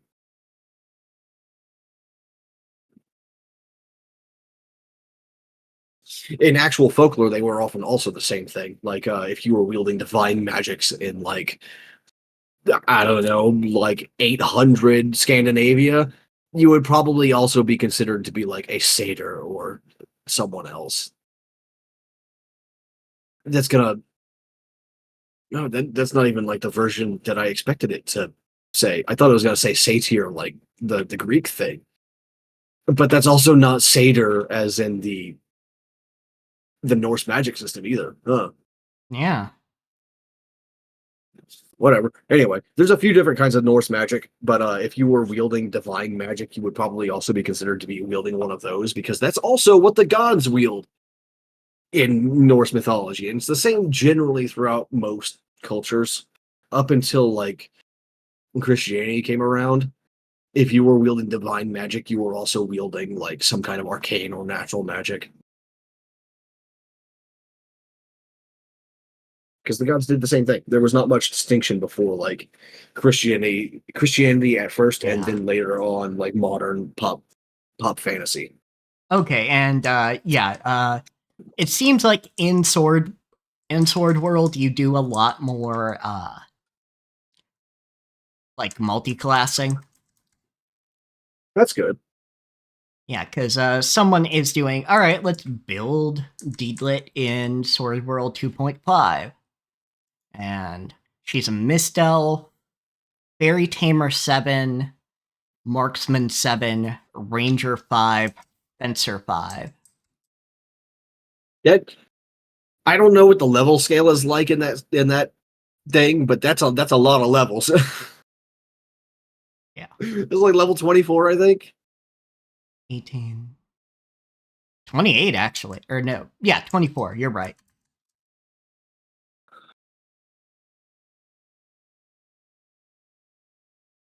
I would like maybe like to play it if on like sheer curiosity, but like I would have to get a group together that would be interested enough. Yeah. I would definitely be interested. Like, I'm definitely going to read the book at some point. Like, just read through the book. But yeah, so, yeah, it goes crunch. And there's an attack going on. And Slain Everyone fucking dies. Yeah, Slain and Except for the Deedlit main wake party. up.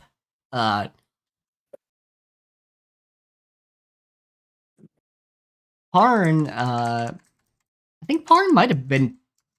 Yeah, Parn was just talking to Woodchuck for a bit. Yeah, when the attack hit. Yeah, that's right. He was just down there like asking various questions About Valis, like because the Valis has the world. best warriors. And so he wants to go train with the people of Valis, eventually. And then the attack happens, and he's like, Parn's gonna go run out and see what's going on. And he's like, all right, and Woodchuck's, what about me? And Woodchuck's like, Parn is like, yeah, I'll come back for you. Don't worry, yeah. And Pard runs out without a sword because like you don't expect to be attacked overnight like this. So he didn't have a sword on him. He was still wearing his armor from the day, but Yeah, he didn't have the sword on him.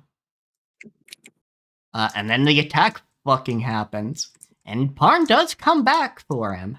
And that's what, ingratiates Woodchuck to become part of the yeah, party. there's all kinds of like magic being thrown around too. Carla's here causing absolute fucking havoc.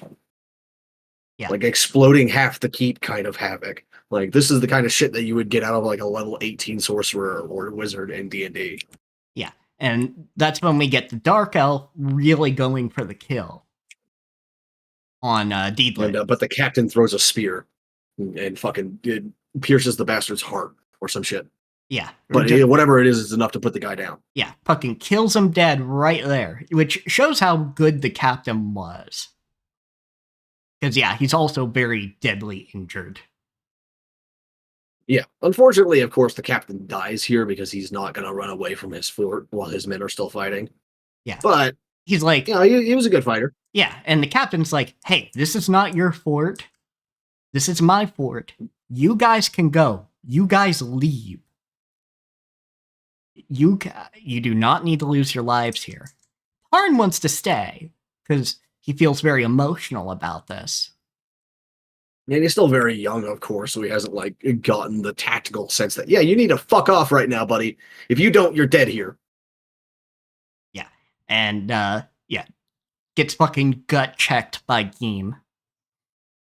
Yeah, the captain is killed by the Black Knight, whose name that we've seen already, but he's the reason why episode 3 is called the Black Knight. His name is Ashram.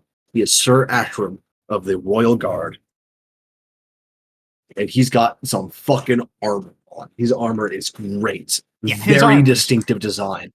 It's honestly very similar to Emperor Beld's as well. So I would think that this guy is the closest like subordinate to Emperor Beld. Yeah, I believe he is Like actually one of his most trusted and subordinates kind of deal. Yeah, he is the closest warrior. In fact, he is the guard captain. Carla says that earlier. Yeah, okay, fair enough. So he's the commander of the Royal Knights of Marmo or whatever. Yeah. And not only is this fucker killed, then Carla makes sure he burns after. Yeah.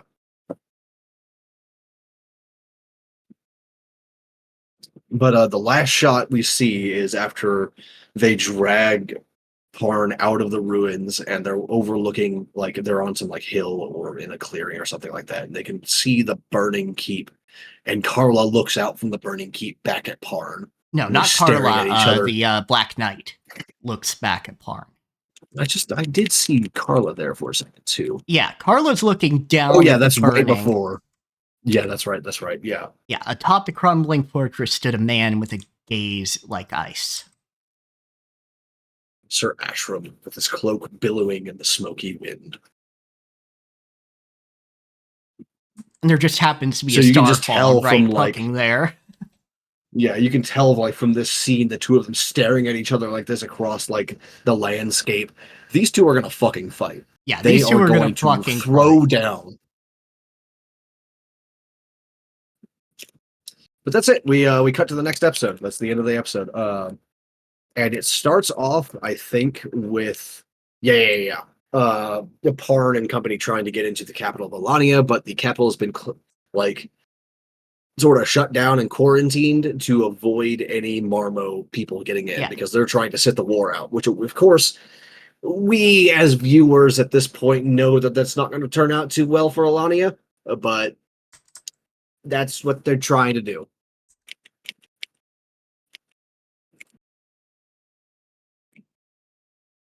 Oh, we also get the name of the Alanian king is King Kadomos the Seventh. Yeah, that's right. Of course, Parn is super pissed about this because like that was an Alanian fort they were just at. Yeah, and so like they've already been attacked by Marmo, and yet the king is not doing anything about it. Yeah, Alania will not resist Marmo, but we won't be subjugated either. Meaning they decided to sit this one out, is what Chuck says. And Arn's like, Fortress Nice was destroyed for nothing? And the guard captain, or whoever he is, goes, yeah, one fortress is acceptable losses. Which is just like a disgusting behavior and attitude towards the loss of your own people. Yeah, especially, like, this isn't like talking in diplomacy. This is him talking to people who care. Because, yeah, you might say in diplomacy, one fortress, okay, if you had to say that. But he's saying it to people who care. And people he doesn't have to answer to politically.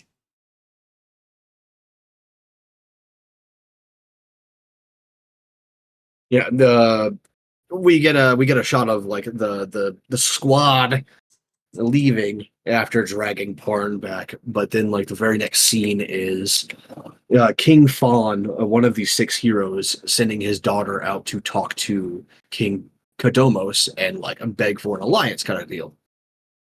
Which it's a really short scene. There's not much there. He just sends the crown princess out to do this thing.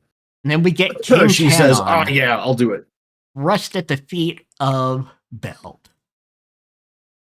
Yep. King Canon.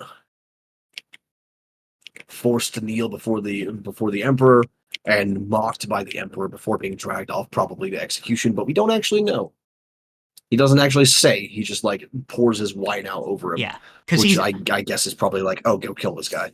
yeah, because the vizier or whoever, like his official title is, it's like, we can stop this useless bloodshed. You could just submit to us.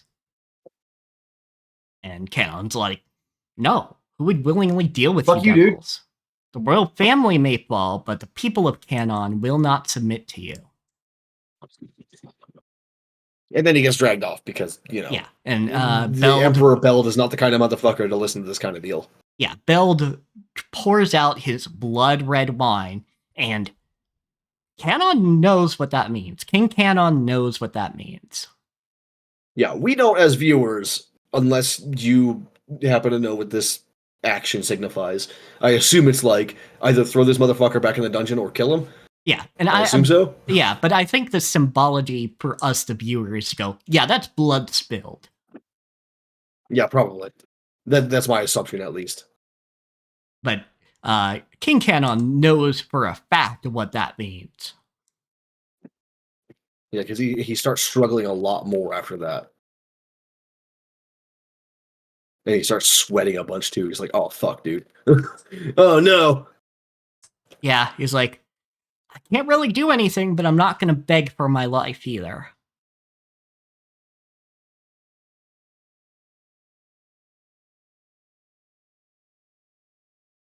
Yeah, and then Carla shows up to talk to, give reports to Emperor Geld.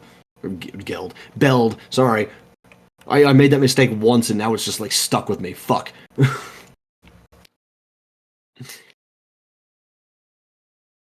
Anyhow, she shows up, gives a report. It's just that, Sir Ashram has done his job well enough, and then she fucks off again. Yeah, and now Parin is about to go to Valis to try and get help. Yes, but he's trying to pass through this place very forebodingly named the Forest of No Return.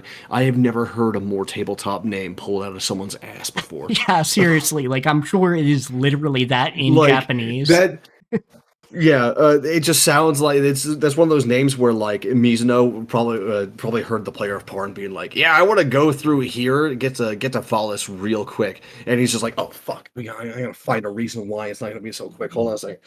Oh yeah, the fastest way is through the Forest of No Return. And they do explain that time moves differently. That's actually a different thing because Deedlit opens a portal to the fairy realm to make sure that they get past the Forest of No Return with less difficulty. There's a whole fucking thing where she goes in front of them and opens up a portal in the trees. They go into the forest a little bit, and then there's basically a corridor of trees, really big trees, and she's just like, all right, here we go. Yeah. Open the sealed door to the metropolis and guide us through. Lord of the Forest, Master of the Plains. And Woodchuck's like, follow me. Yeah, right. But no, everybody goes in, and he's like, well, fuck. Wait for me. Yeah, I'm gonna get left behind here in the Forest of No Return if I don't. Yeah. Which, I appreciate. The fairy realm sort of fucking saps aggression and shit and responds to the wishes and emotions of the people inside. Yeah, the emotional turmoil reacts accordingly. Yeah, the emotional turmoil of people then turns into the plants attacking, the trees attacking, rather, because there isn't really any other plant life. Yeah, the three non-magically inclined people in the party see various illusions that trick them. Deparin sees his father walking off in the distance. Wood sees the ground covered in gold dust. And then Geem sees the girl that he's been chasing since he left the High Priestess's side. Yeah. Lelia.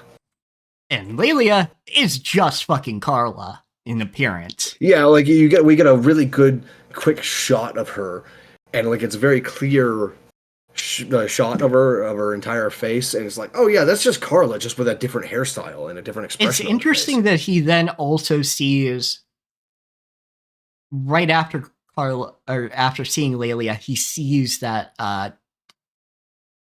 headdress. Like the circlet that Carla wears, right? Yeah, I just saw that and I was like, what the fuck? That's weird.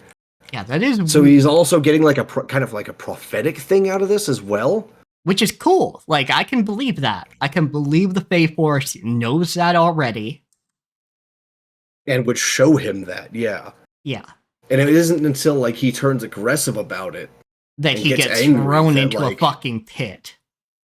yeah, like Parn rushes after him, catches him, and they fall through like the world itself basically, and then just like flop back out into the real world. I don't know how that worked, but like it happened. I guess maybe they were already near the end and D-Lit sort of like pulled the plug early.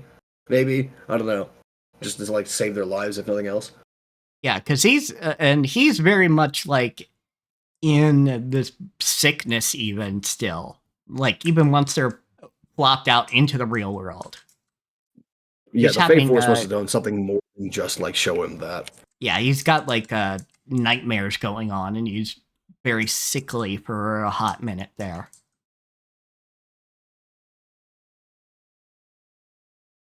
Yeah, and then next we get a scene between Carla and Ashram, and it showcases their like hostile work relationship. And Carla like fucking tosses a dead body that's been speared at him, which is like, why? Like, I guess you don't like him, maybe. Who knows? Like some Yeah, world I building, guess some just character like building. also maybe if he was meant to be a hero at one point, she's putting that death in front of him. Potentially, yeah. You know, rub your nose in it kind of thing. Yeah, and they have like a short conversation about the tactics and strategies of what's going on here. And she retreats after hearing what she wanted to hear from him, that he's doing his job right. Yep. That he's being careful and cautious and taking like every preparatory movement that he can.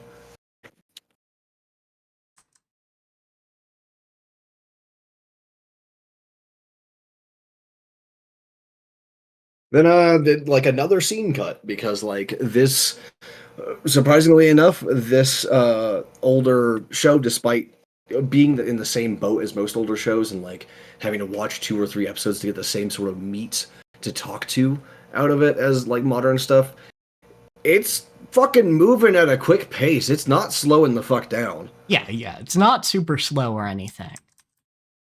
Yeah, It's we get slower. a scene where Yeah. Geem is sitting like on the like the shore of a stream, I guess, and they're trying to comfort him and get him to open up about what he saw and to figure out what the fuck's happening, because like he did endanger them all by doing that in the middle of the realm of the fairies, right? Yeah, like he was Genuinely, told. he endangered them, so like they have a sort of right to know at this point. And he explains like what happened, like how Niece's daughter Lelia just disappeared one day. Yeah, because While Niece she was praying for Geem after he was injured. Yeah, Niece was injured, so or not. Geem was injured, so Niece tended to him, and the daughter was alone, and she disappeared. Which it is, and like Slane brings up a good point. Like, as the daughter of the High Priestess, she would have picked up some magic of her own. So like, not some average motherfucker could have pulled that off. And we see in the playback of the scene, essentially where she disappears, that a black spirit like of death of some kind comes flying out of the shadows at her. Yeah, with that like same headdress. So like I'm thinking that face. headdress doesn't have to do with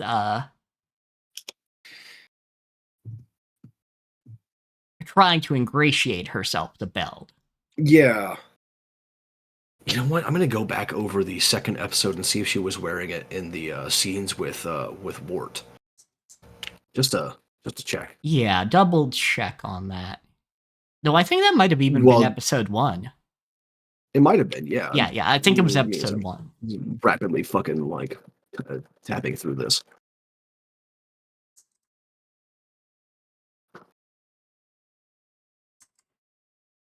But yeah, Slane's like, yeah, Priestess's daughter, that's... Yeah, nobody You're could right, have this is easily episode just 1. fucking got him. Yeah, because like she would have been taught by her mother like at least a few different spells and Yeah, stuff. absolutely. Because this is also a dangerous makes sense to world me. where exchanges happen between kingdoms anyway. Oh, she was wearing it in the scenes with wards. Interesting. Okay, yeah. So maybe that's the Carla's soul jar. Yeah, maybe. And so yeah, he shares this, and then we get hearing magic and shit going on because the princess from before. Yeah, I don't remember her name, but the princess of Valis. Yeah, King Fawn. King Fawn. What's her name? Shit, dude. I don't think he refers to her by name in the. Yeah, and they just say, "Princess, don't worry."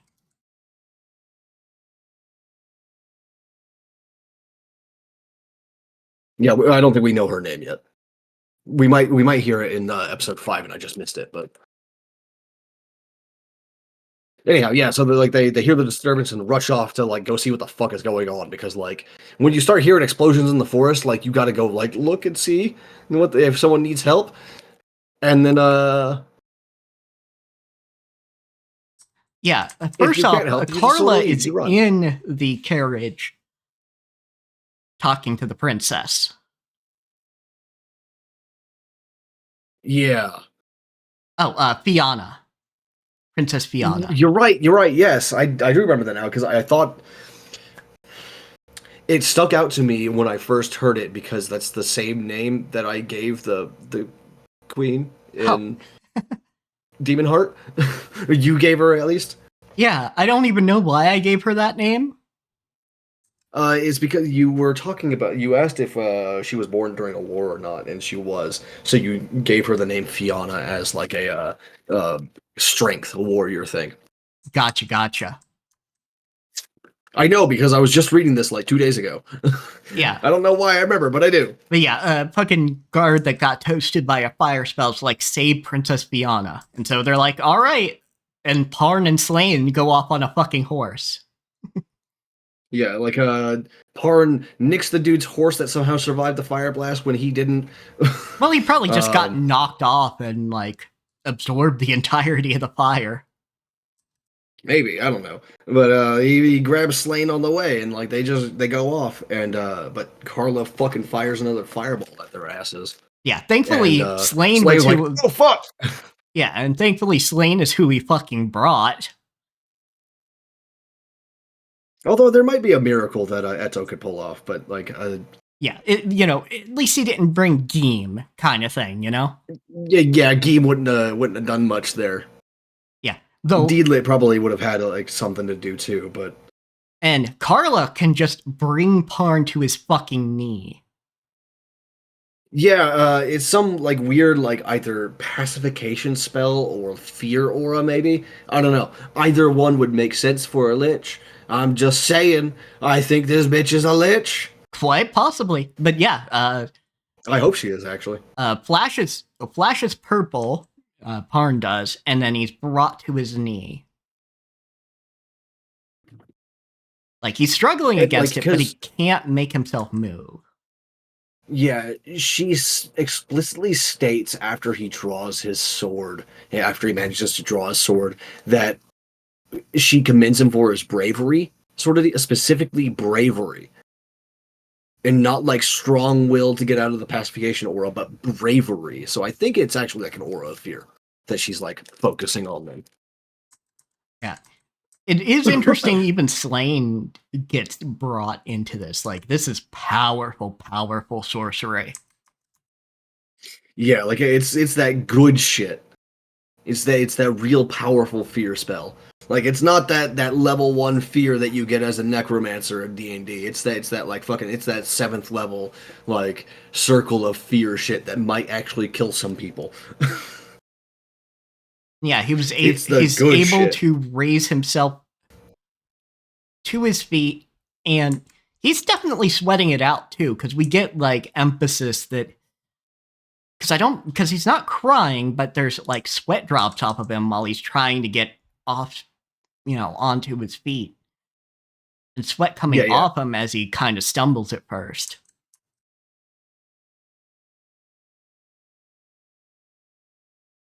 But she after like some back and forth where like she just or he just tries to get her to give Princess Fiona over, And she actually goes, and like yeah, in she commendation for your bravery. oh right that's right Deedlit attacks her with Undine first. Yes. Yeah. Attacks her with Undine first. And Geem sees Carla for the first time, and like this is where we like where it's spelled out for you. That's Lelia's face. If you hadn't made the connection before, Yeah. now you know. Yeah. It's explicitly said the man who would know her face the best goes, Goes, fuck, oh that's fuck, her. that's Lelia. That is literally the woman I've been looking for.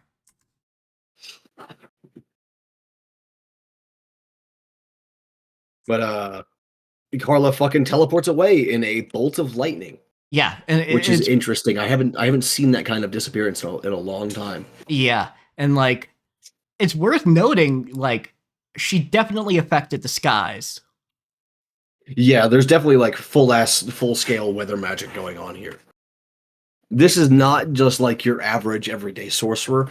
And even if Carla was just one of the 6 heroes and not like a lich or something weird as well, I would be like, okay, yeah, that makes sense for someone called a hero to be able to do Yeah, something yeah, like it's this. like But like, they add did their in like final what we're adventure seeing about this together. weird fucking artifact going on, and we're like, yeah, there's something. This is a really powerful thing. This is something that should probably be tossed into the bottom of a fucking like really really dangerous ruin and just left there for all eternity. Seal this shit in the bottom of a fucking like hellhole that no one can get through. That's what it feels like to me, at least. If you can't destroy it, just like toss it somewhere no one else can get ever. Um, but then we get a quick scene with Emperor Beld, like, and his court mage talking to each other, and then we see some stuff about a fucking dragon. Yeah, but And the specifically, dragon, it's worth saying. I think that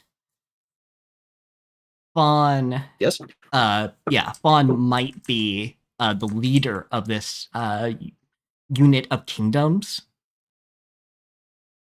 it would make sense Because he because he's specifically says, he's working. Alania and Cannon are no longer threats to me. Fawn, I haven't forgotten you these last 30 years. Next will be your Valis.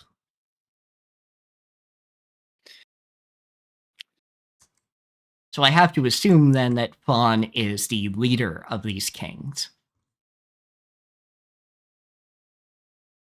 Yeah, like either like a coalition or something maybe.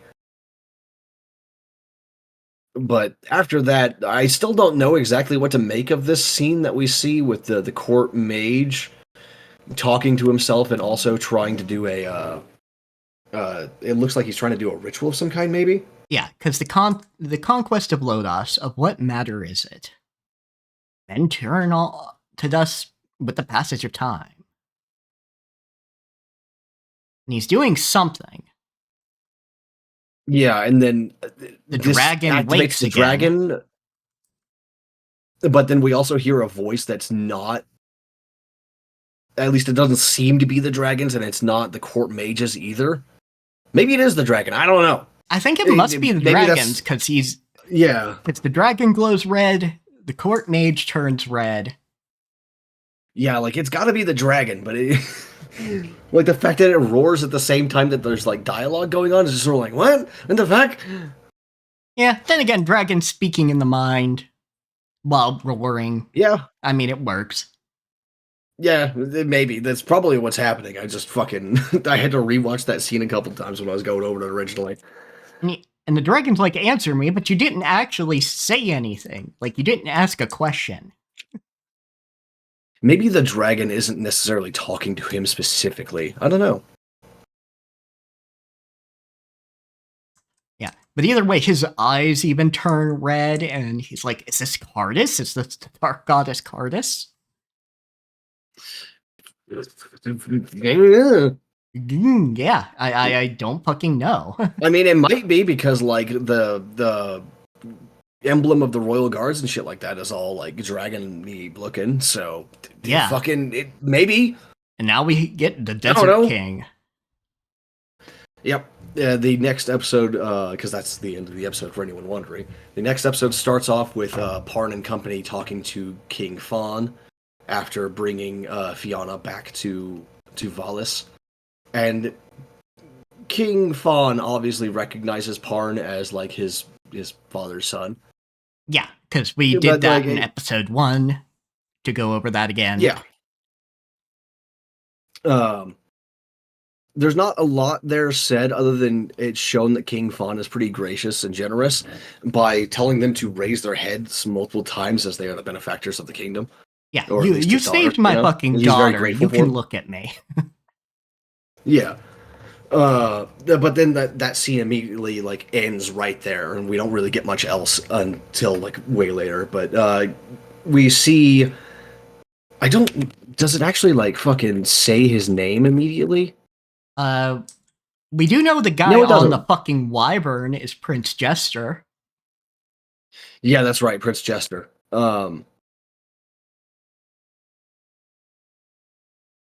But we don't actually get this guy's name, but we know already that it's King Kashu is his name. He's the mercenary king of the desert. But he's riding along, and he talks to Prince Jester. Is Prince Jester also from the same kingdom? I don't think so. I think they just know each other. Or maybe he's from Valis. I don't know. But either way, Prince Jester is like riding a wyvern, and he's got a flight of wyvern knives with him. Yeah, and he's like, I'm going all the way to Mycen in the mountains, I think. Yeah, up to the northern border, anyway. Yeah. And then King Kashu and his retinue ride through a forest, and King Kashu is approached by Carla with using mist and illusions and shit like that, and she uses the same purple fear spell on him that she does on Slain and Parn. But she offers him a part of Lodos if only he'd help her, but he denies her and tells her to fuck off after struggling to draw a sword for a minute, but he eventually gets it too, just like Parn does. Yeah, and then we get apparently his retinue didn't see a damn thing during all that. Yeah, his retinue didn't see a goddamn thing. They're just like, wait a second, my lord didn't follow us. What's going on? Yeah. But then we get another scene shift, and it's a ball to celebrate the return of Fiona, the safety of Fiona, and also probably to raise morale as Slain says. There's a war about to happen, so gotta raise the morale of everyone. Parn and Deedlit. Some of the party members swap, change clothes into like fancy duds. Yeah. Yeah, Parn and Deedlit. Slain, Deedlit, and Parn change clothes. Slain changes into this sort of like much more like what I would expect from a mage, actually, kind of like toga looking thing with like gold embroidery around the hem. And while Slain and Geem are talking off to the side, we get a bard in the court singing the song of the 6 heroes, and we actually get everyone's names. It's Fawn, who is right here. He is a knight in white armor, the king of Valis, and then and to very quickly show you folks, Parn and Deedlit. Yeah, like they look good. Yeah, they're cute. I like them. There you go. It's kind of funny that that Deedlit is taller than him, though. I like that. Yeah, like she's not as tall as some elves can be, but she's tall enough. Yeah, which is great. Yeah. But we get all the 6 heroes who we've been hearing about every now and then throughout this entire time. It's Fawn, the Emperor of Marmo, Beld, this guy, the guy that's doing all this war, is one of them and was like a friend to Fawn apparently. And then a dwarf named Fleeve or Flev, maybe I don't know. Yeah, and Wart is apparently him. He's just, or no, Wart is not him. Wart is actually just an old man. I was fucking wrong. That was not a dwarf in the episode 1. Yeah. He's the great sage from the city, maybe, or country of Moss. And he was old even when because actually, Prince Jester says Moss is on the move. Okay. Yeah, fair enough. He was old even during the time of the great hero, so he's like fucking decrepit now. Anyway, the next one was a cleric of Marfa, and we've already heard of her. It's Nice, the high priestess. And then the final of the 6 heroes does not have a name, but looks a whole hell of a lot like Carla. Yeah. She's even wearing a circlet with crimson, like a crimson dot on it. So I think it's actually just Carla. Yeah. And what's interesting is she's not described as like a high wizard or anything like that, like you would expect from Carla's behavior so far, but rather Maho Senshi, a warrior of magic, a spell sword. And she is even depicted in the mural that we get with a sword and an orb as a catalyst. Yes, and she is associated with Deedlit, because each of the ones that are mentioned keeps cutting to different characters afterwards in our own which is very interesting. And then, of course, right after this, King Kashu arrives, and he is given a king's welcome, and he sits up on a throne right alongside Fawn, which is kind of neat. They pull out another throne for him. Yeah, because a very he's also side a king. thing. He deserves it.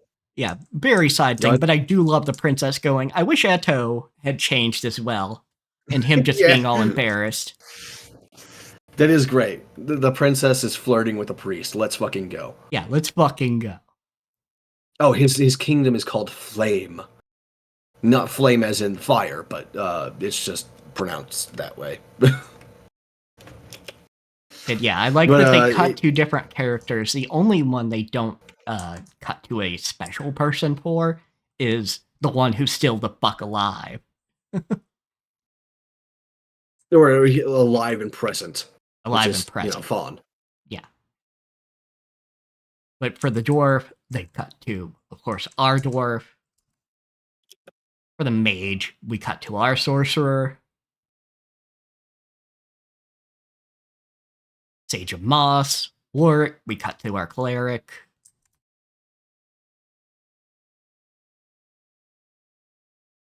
And the final one, a warrior of magic.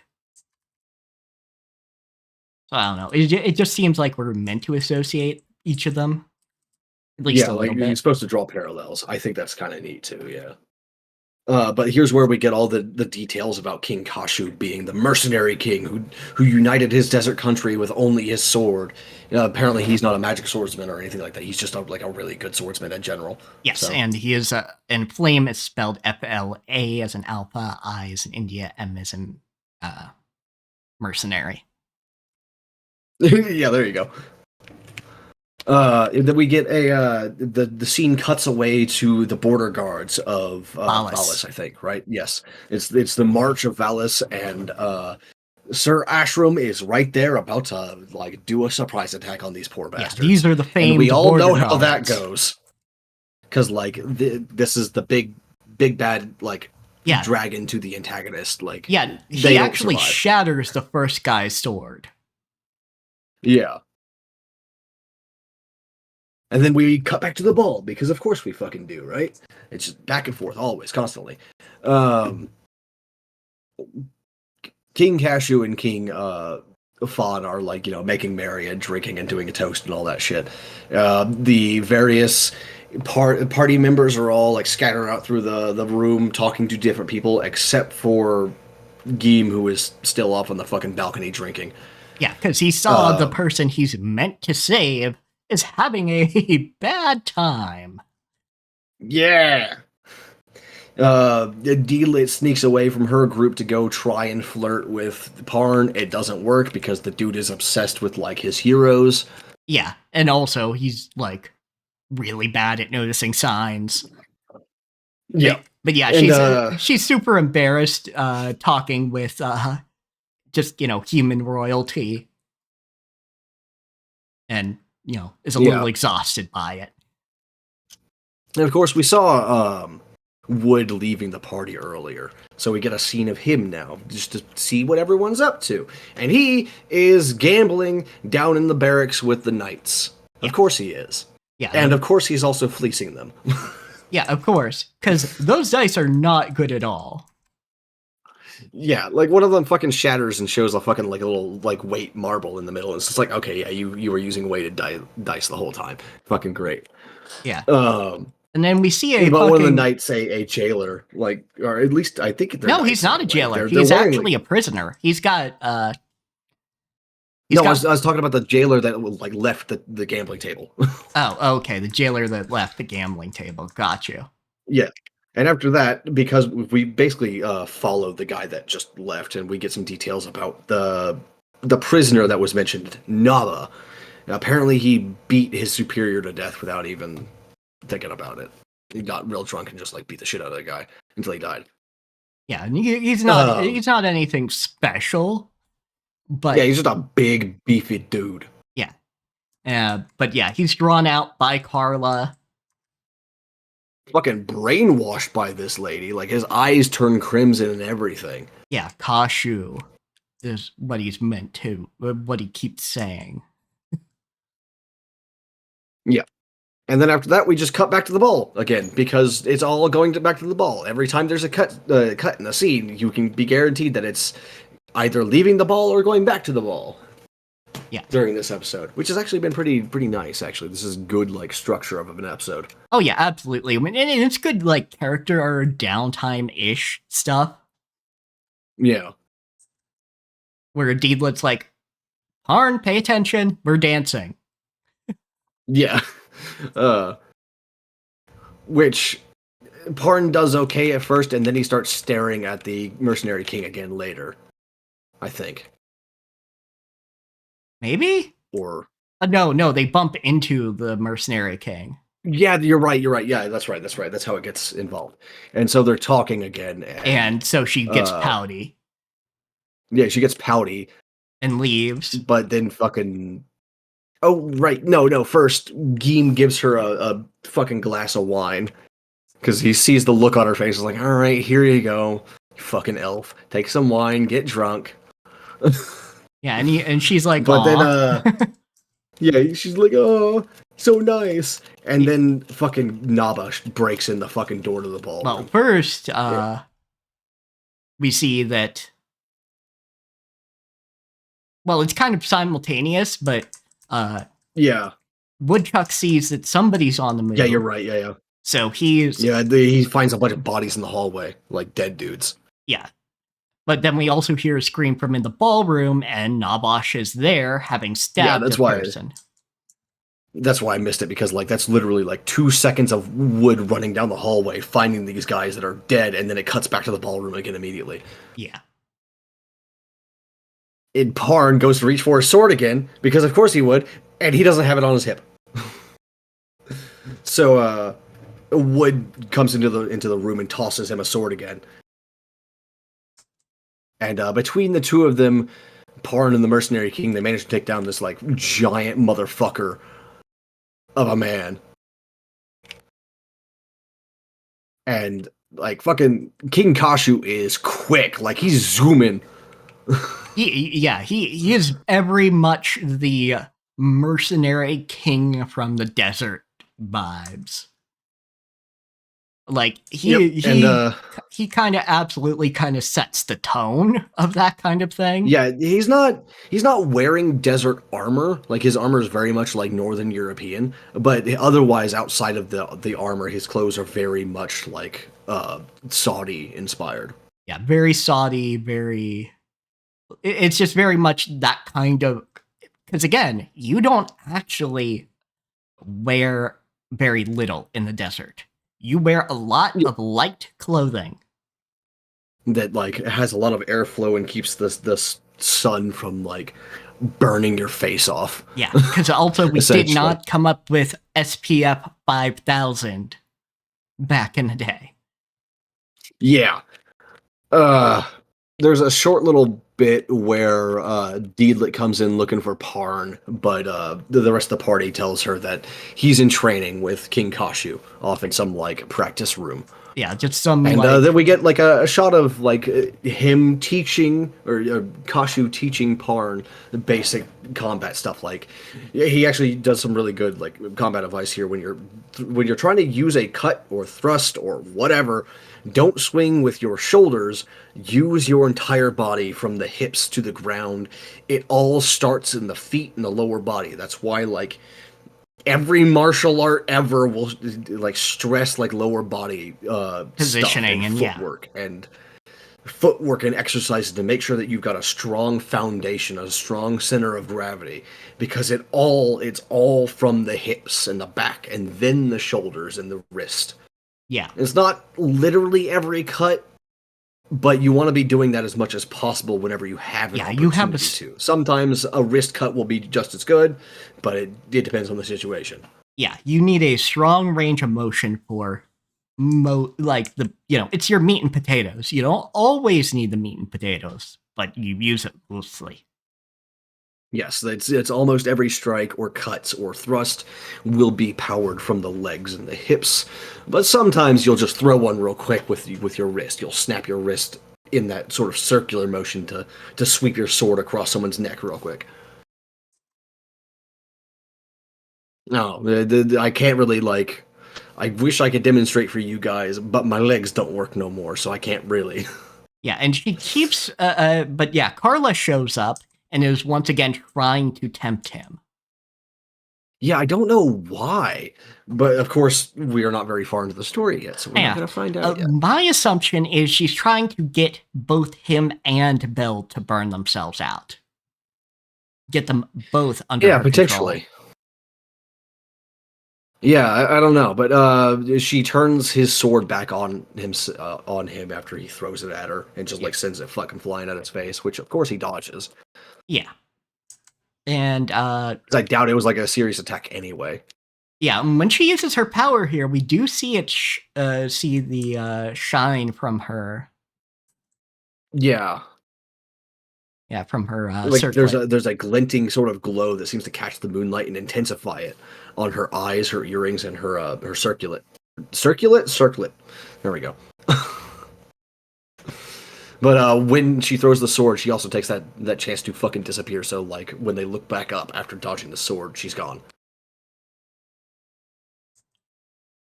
But then the Wyvern Knights show up along with Prince Jester. He's like, yeah, and he brings King reports Fawn. of the border falling. Yeah.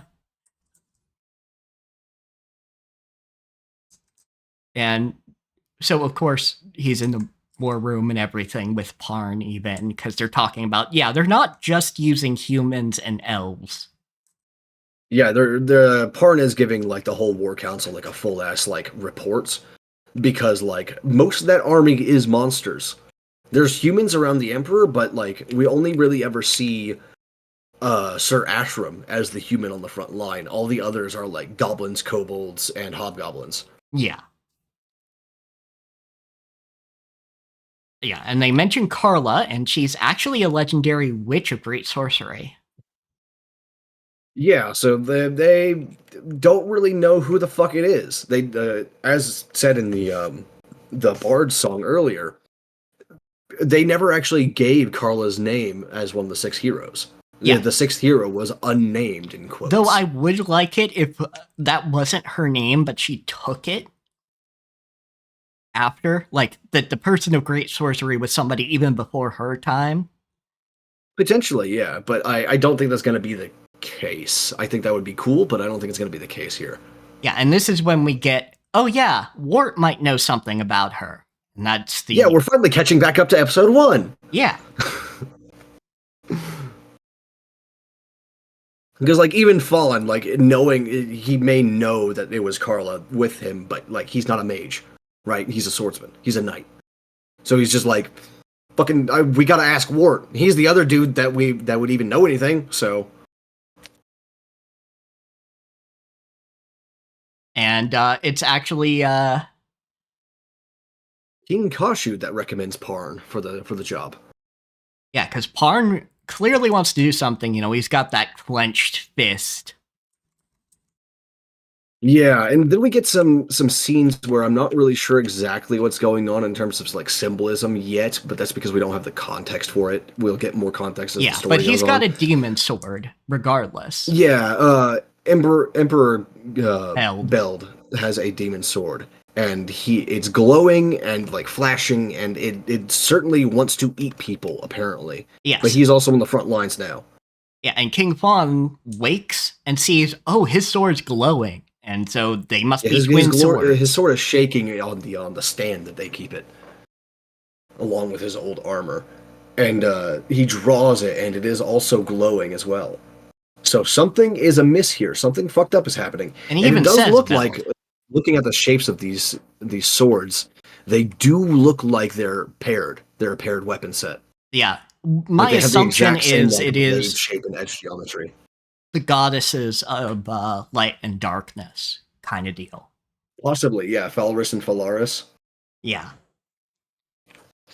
But either way, weird he because, knows like, Beld the Grand has Mage, that like fucking the sword. Court Mage calls her Cardis, not Phalaris.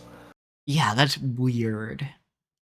Unless it's like that's a daughter of hers kind of deal. Maybe, I don't know. But the outro, which I normally don't even talk about on these things because like they're just like previews, but it says like this one has like some unique dialogue here. It says, I think this Holy is Sword Parn calls speaking. out to Demon Sword.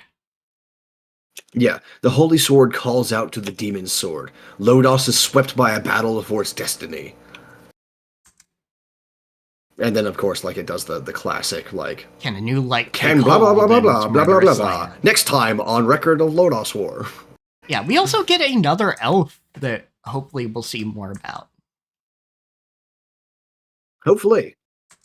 So, do you have anything else for a Record of Lodos War? I think it's been pretty fucking good so far. Yeah. Like, I am eager to see the rest of it, and I'm upset that I won't get to watch more episodes until next week. I'm very excited. Like, this is very good character building. I can tell somebody involved in TTRPG made this. Yeah, like, this is good character building, good world building. The anime is paced surprisingly well for one from 1990. Like, there's stuff happening in every scene. It's not just like a lot of lingering and the outro is shots. very quick, and it's basically just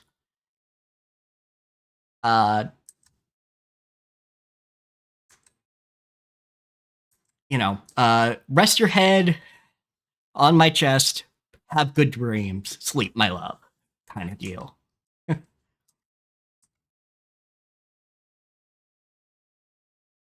Or falling in love with destiny kind of shit, which, again, very romantic. I like it. I like the sound of it.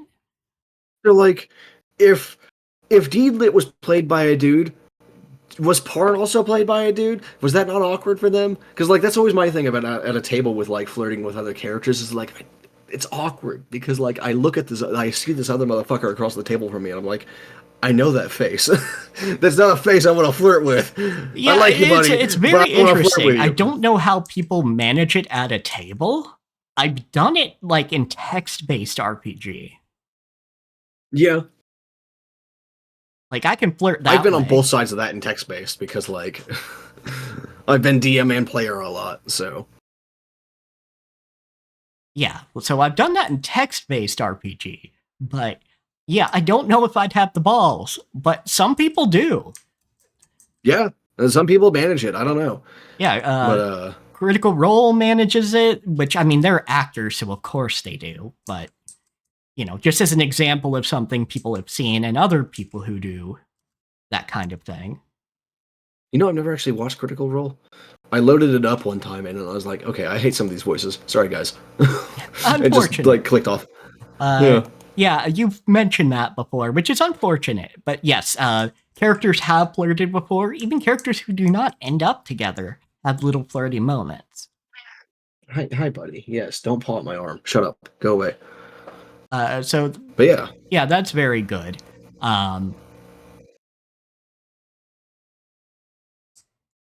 I do love people going like, because before Taliesin Jaffe, in the first, which hell of a fucking name, his parents are interesting.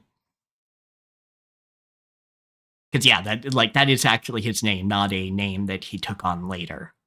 That's his birth name. But Taliesin Jaffe in the first one is the one to play a warlock. And a warlock who gets inspired to make the first firearms, in fact, which is cool. wow. Okay. But then in, I think it was campaign 2. Yeah, campaign 2. Another character plays a warlock that then dismisses his master, because he's actually playing a blade warlock in that one. And he... Okay, fair enough. But specifically, the thing that matters is they are at a very famous magical forge, and he throws his packed weapon into the forge and lets it burn. That's one way to fucking do it. And Talison's like, yes, you fantastic motherfucker. You did the thing that my character could not. Because even until the end, he never broke his pact. Like what's been most interesting for me through Lodos 4 so far is that, like, despite not a lot happening all the time, just like a lot of old anime do this, there's still been a lot of stuff for me to talk about. Because it is little such bits good and world pieces building here and there that are like, yeah, that are being shown in the clothes, and like how people are framed against the backdrop, the little songs that are playing. Like the fact that they had that bard song there was just beautiful. Just chef's kiss. Thank you. Yeah, like they gave me so much information about like the characters involved, the 6 heroes. Yeah, the writers involved in this, especially the main writer, just clearly cares about world building in a lot of the same ways we do. Very, very clearly. I think Record of Grand Crest War has got to go on our list for like a dry couple of weeks, you know, like at the end of a season, maybe. Yeah, like I figure, like, if it's written by the same motherfucker, I gotta. Yeah, so, this is good. Yeah, so probably like show me some modern fucking animation techniques too. Ooh, yeah, especially in our dry season after July is over, and we won't have Ranma until October. Yeah, I mean, it depends on what comes out during like the summer 2025 season, but which I do want to check out over Lazarus. the years, like each season has been getting more and more like good. There's been more and more really good shit coming out each season. That is true. Sometimes it's a little dry for me personally because I don't like rom-coms too much or what have you, etc. But like it's still been pretty fucking packed every season for years now, and it's only getting more and more packed. And I've been a great time to be like a fantasy and sci-fi lover, dude. Oh yeah, it's absolutely. been fantastic. Like this is a original anime, Lazarus. Yeah, I heard about that one. I want to watch it. I haven't yet, but like I heard about it, and it does seem pretty fucking cool. Yeah. To give the plot synopsis, in the utopian year 2052, the genius neuroscientist Dr. Skinner has discovered a miracle analgesic drug known as Hapna that completely relieves the user. Isn't it also directed by the same motherfucker that did Samurai Champloo and Cowboy Bebop? Let me see. So the director and creator, yes, Cowboy Bebop, Samurai Champloo, Space Dandy. Yes. Okay. Yeah. That's what I thought, because it's done by Mappa, who just like gave the dude a whole lot of money and went, "You can do anything as long as it's not too goofy." And this is what came out, and I am eager. I want to see it. But yes, Hapna completely relieves the user of any pain shortly before proceeding to disappear off the face of the earth. Okay. 3 years later in 2055... The doctor disappeared, not the people that that took the medicine. Oh, okay. I was like, wait a second. That's interesting. But okay, so the doctor disappears. Yes. And then he resurfaces online to announce that the drug has a 3-year half-life, and soon everyone who took it will die. A task force of 5 agents is assembled to locate Skinner and create a vaccine. Its name is Lazarus. Yep. And from what I've seen of like previews and all that stuff, like it's smooth. The animation is smooth. It's delicious. It's buttery. Lazarus, you know what? Actually, anime Lazarus, because I do like the look of our Okay. five I member team. Unfortunately, I do have to cut it short because I have a therapy appointment, physical therapy appointment at 9:30, and it's nearly midnight. And if we start talking about upcoming anime this week, we'll be here for another hour. At least, yeah, because, so like, we will there's only a lot of stuff talk that I'm about looking these forward 5 to. characters because I like the look of them, and then we will call it there. Yeah, they're actually shown on the promo, not promo art, but like the I guess you would call it the cover art. Yeah, They're all 5 of them are there. Yeah. But yeah, very interesting. Like, there's definitely a multinational thing going on here, which I like. Yeah, let's see. Just skimming the characters. You got a Brazilian, Nigerian, Russian, Canadian, Hong Kong, so Chinese, and then an American. Yeah, I An just American very who has much a very, like. very German name, Hirsch Lindemann.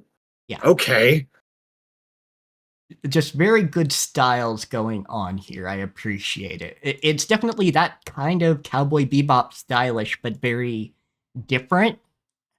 Like, it's not. Like I am eager. Yes, I am eager. So that's all we'll say here, folks, because. Yeah, I mean, I didn't have There's much so to much add more. either. I gotta compile a list, dude. There's so much. Anyway, thank you all for joining us. We'll be back again at some point. I don't know when specifically, but we'll be back. Will it be at least be back next week? Because we can do this shit. Yes, Weeb Wednesday will be back again. No, don't worry, we'll be back next Wednesday, but I don't know about before then. We'll see. All right, later. Anyhow, thank you all for joining us. Later.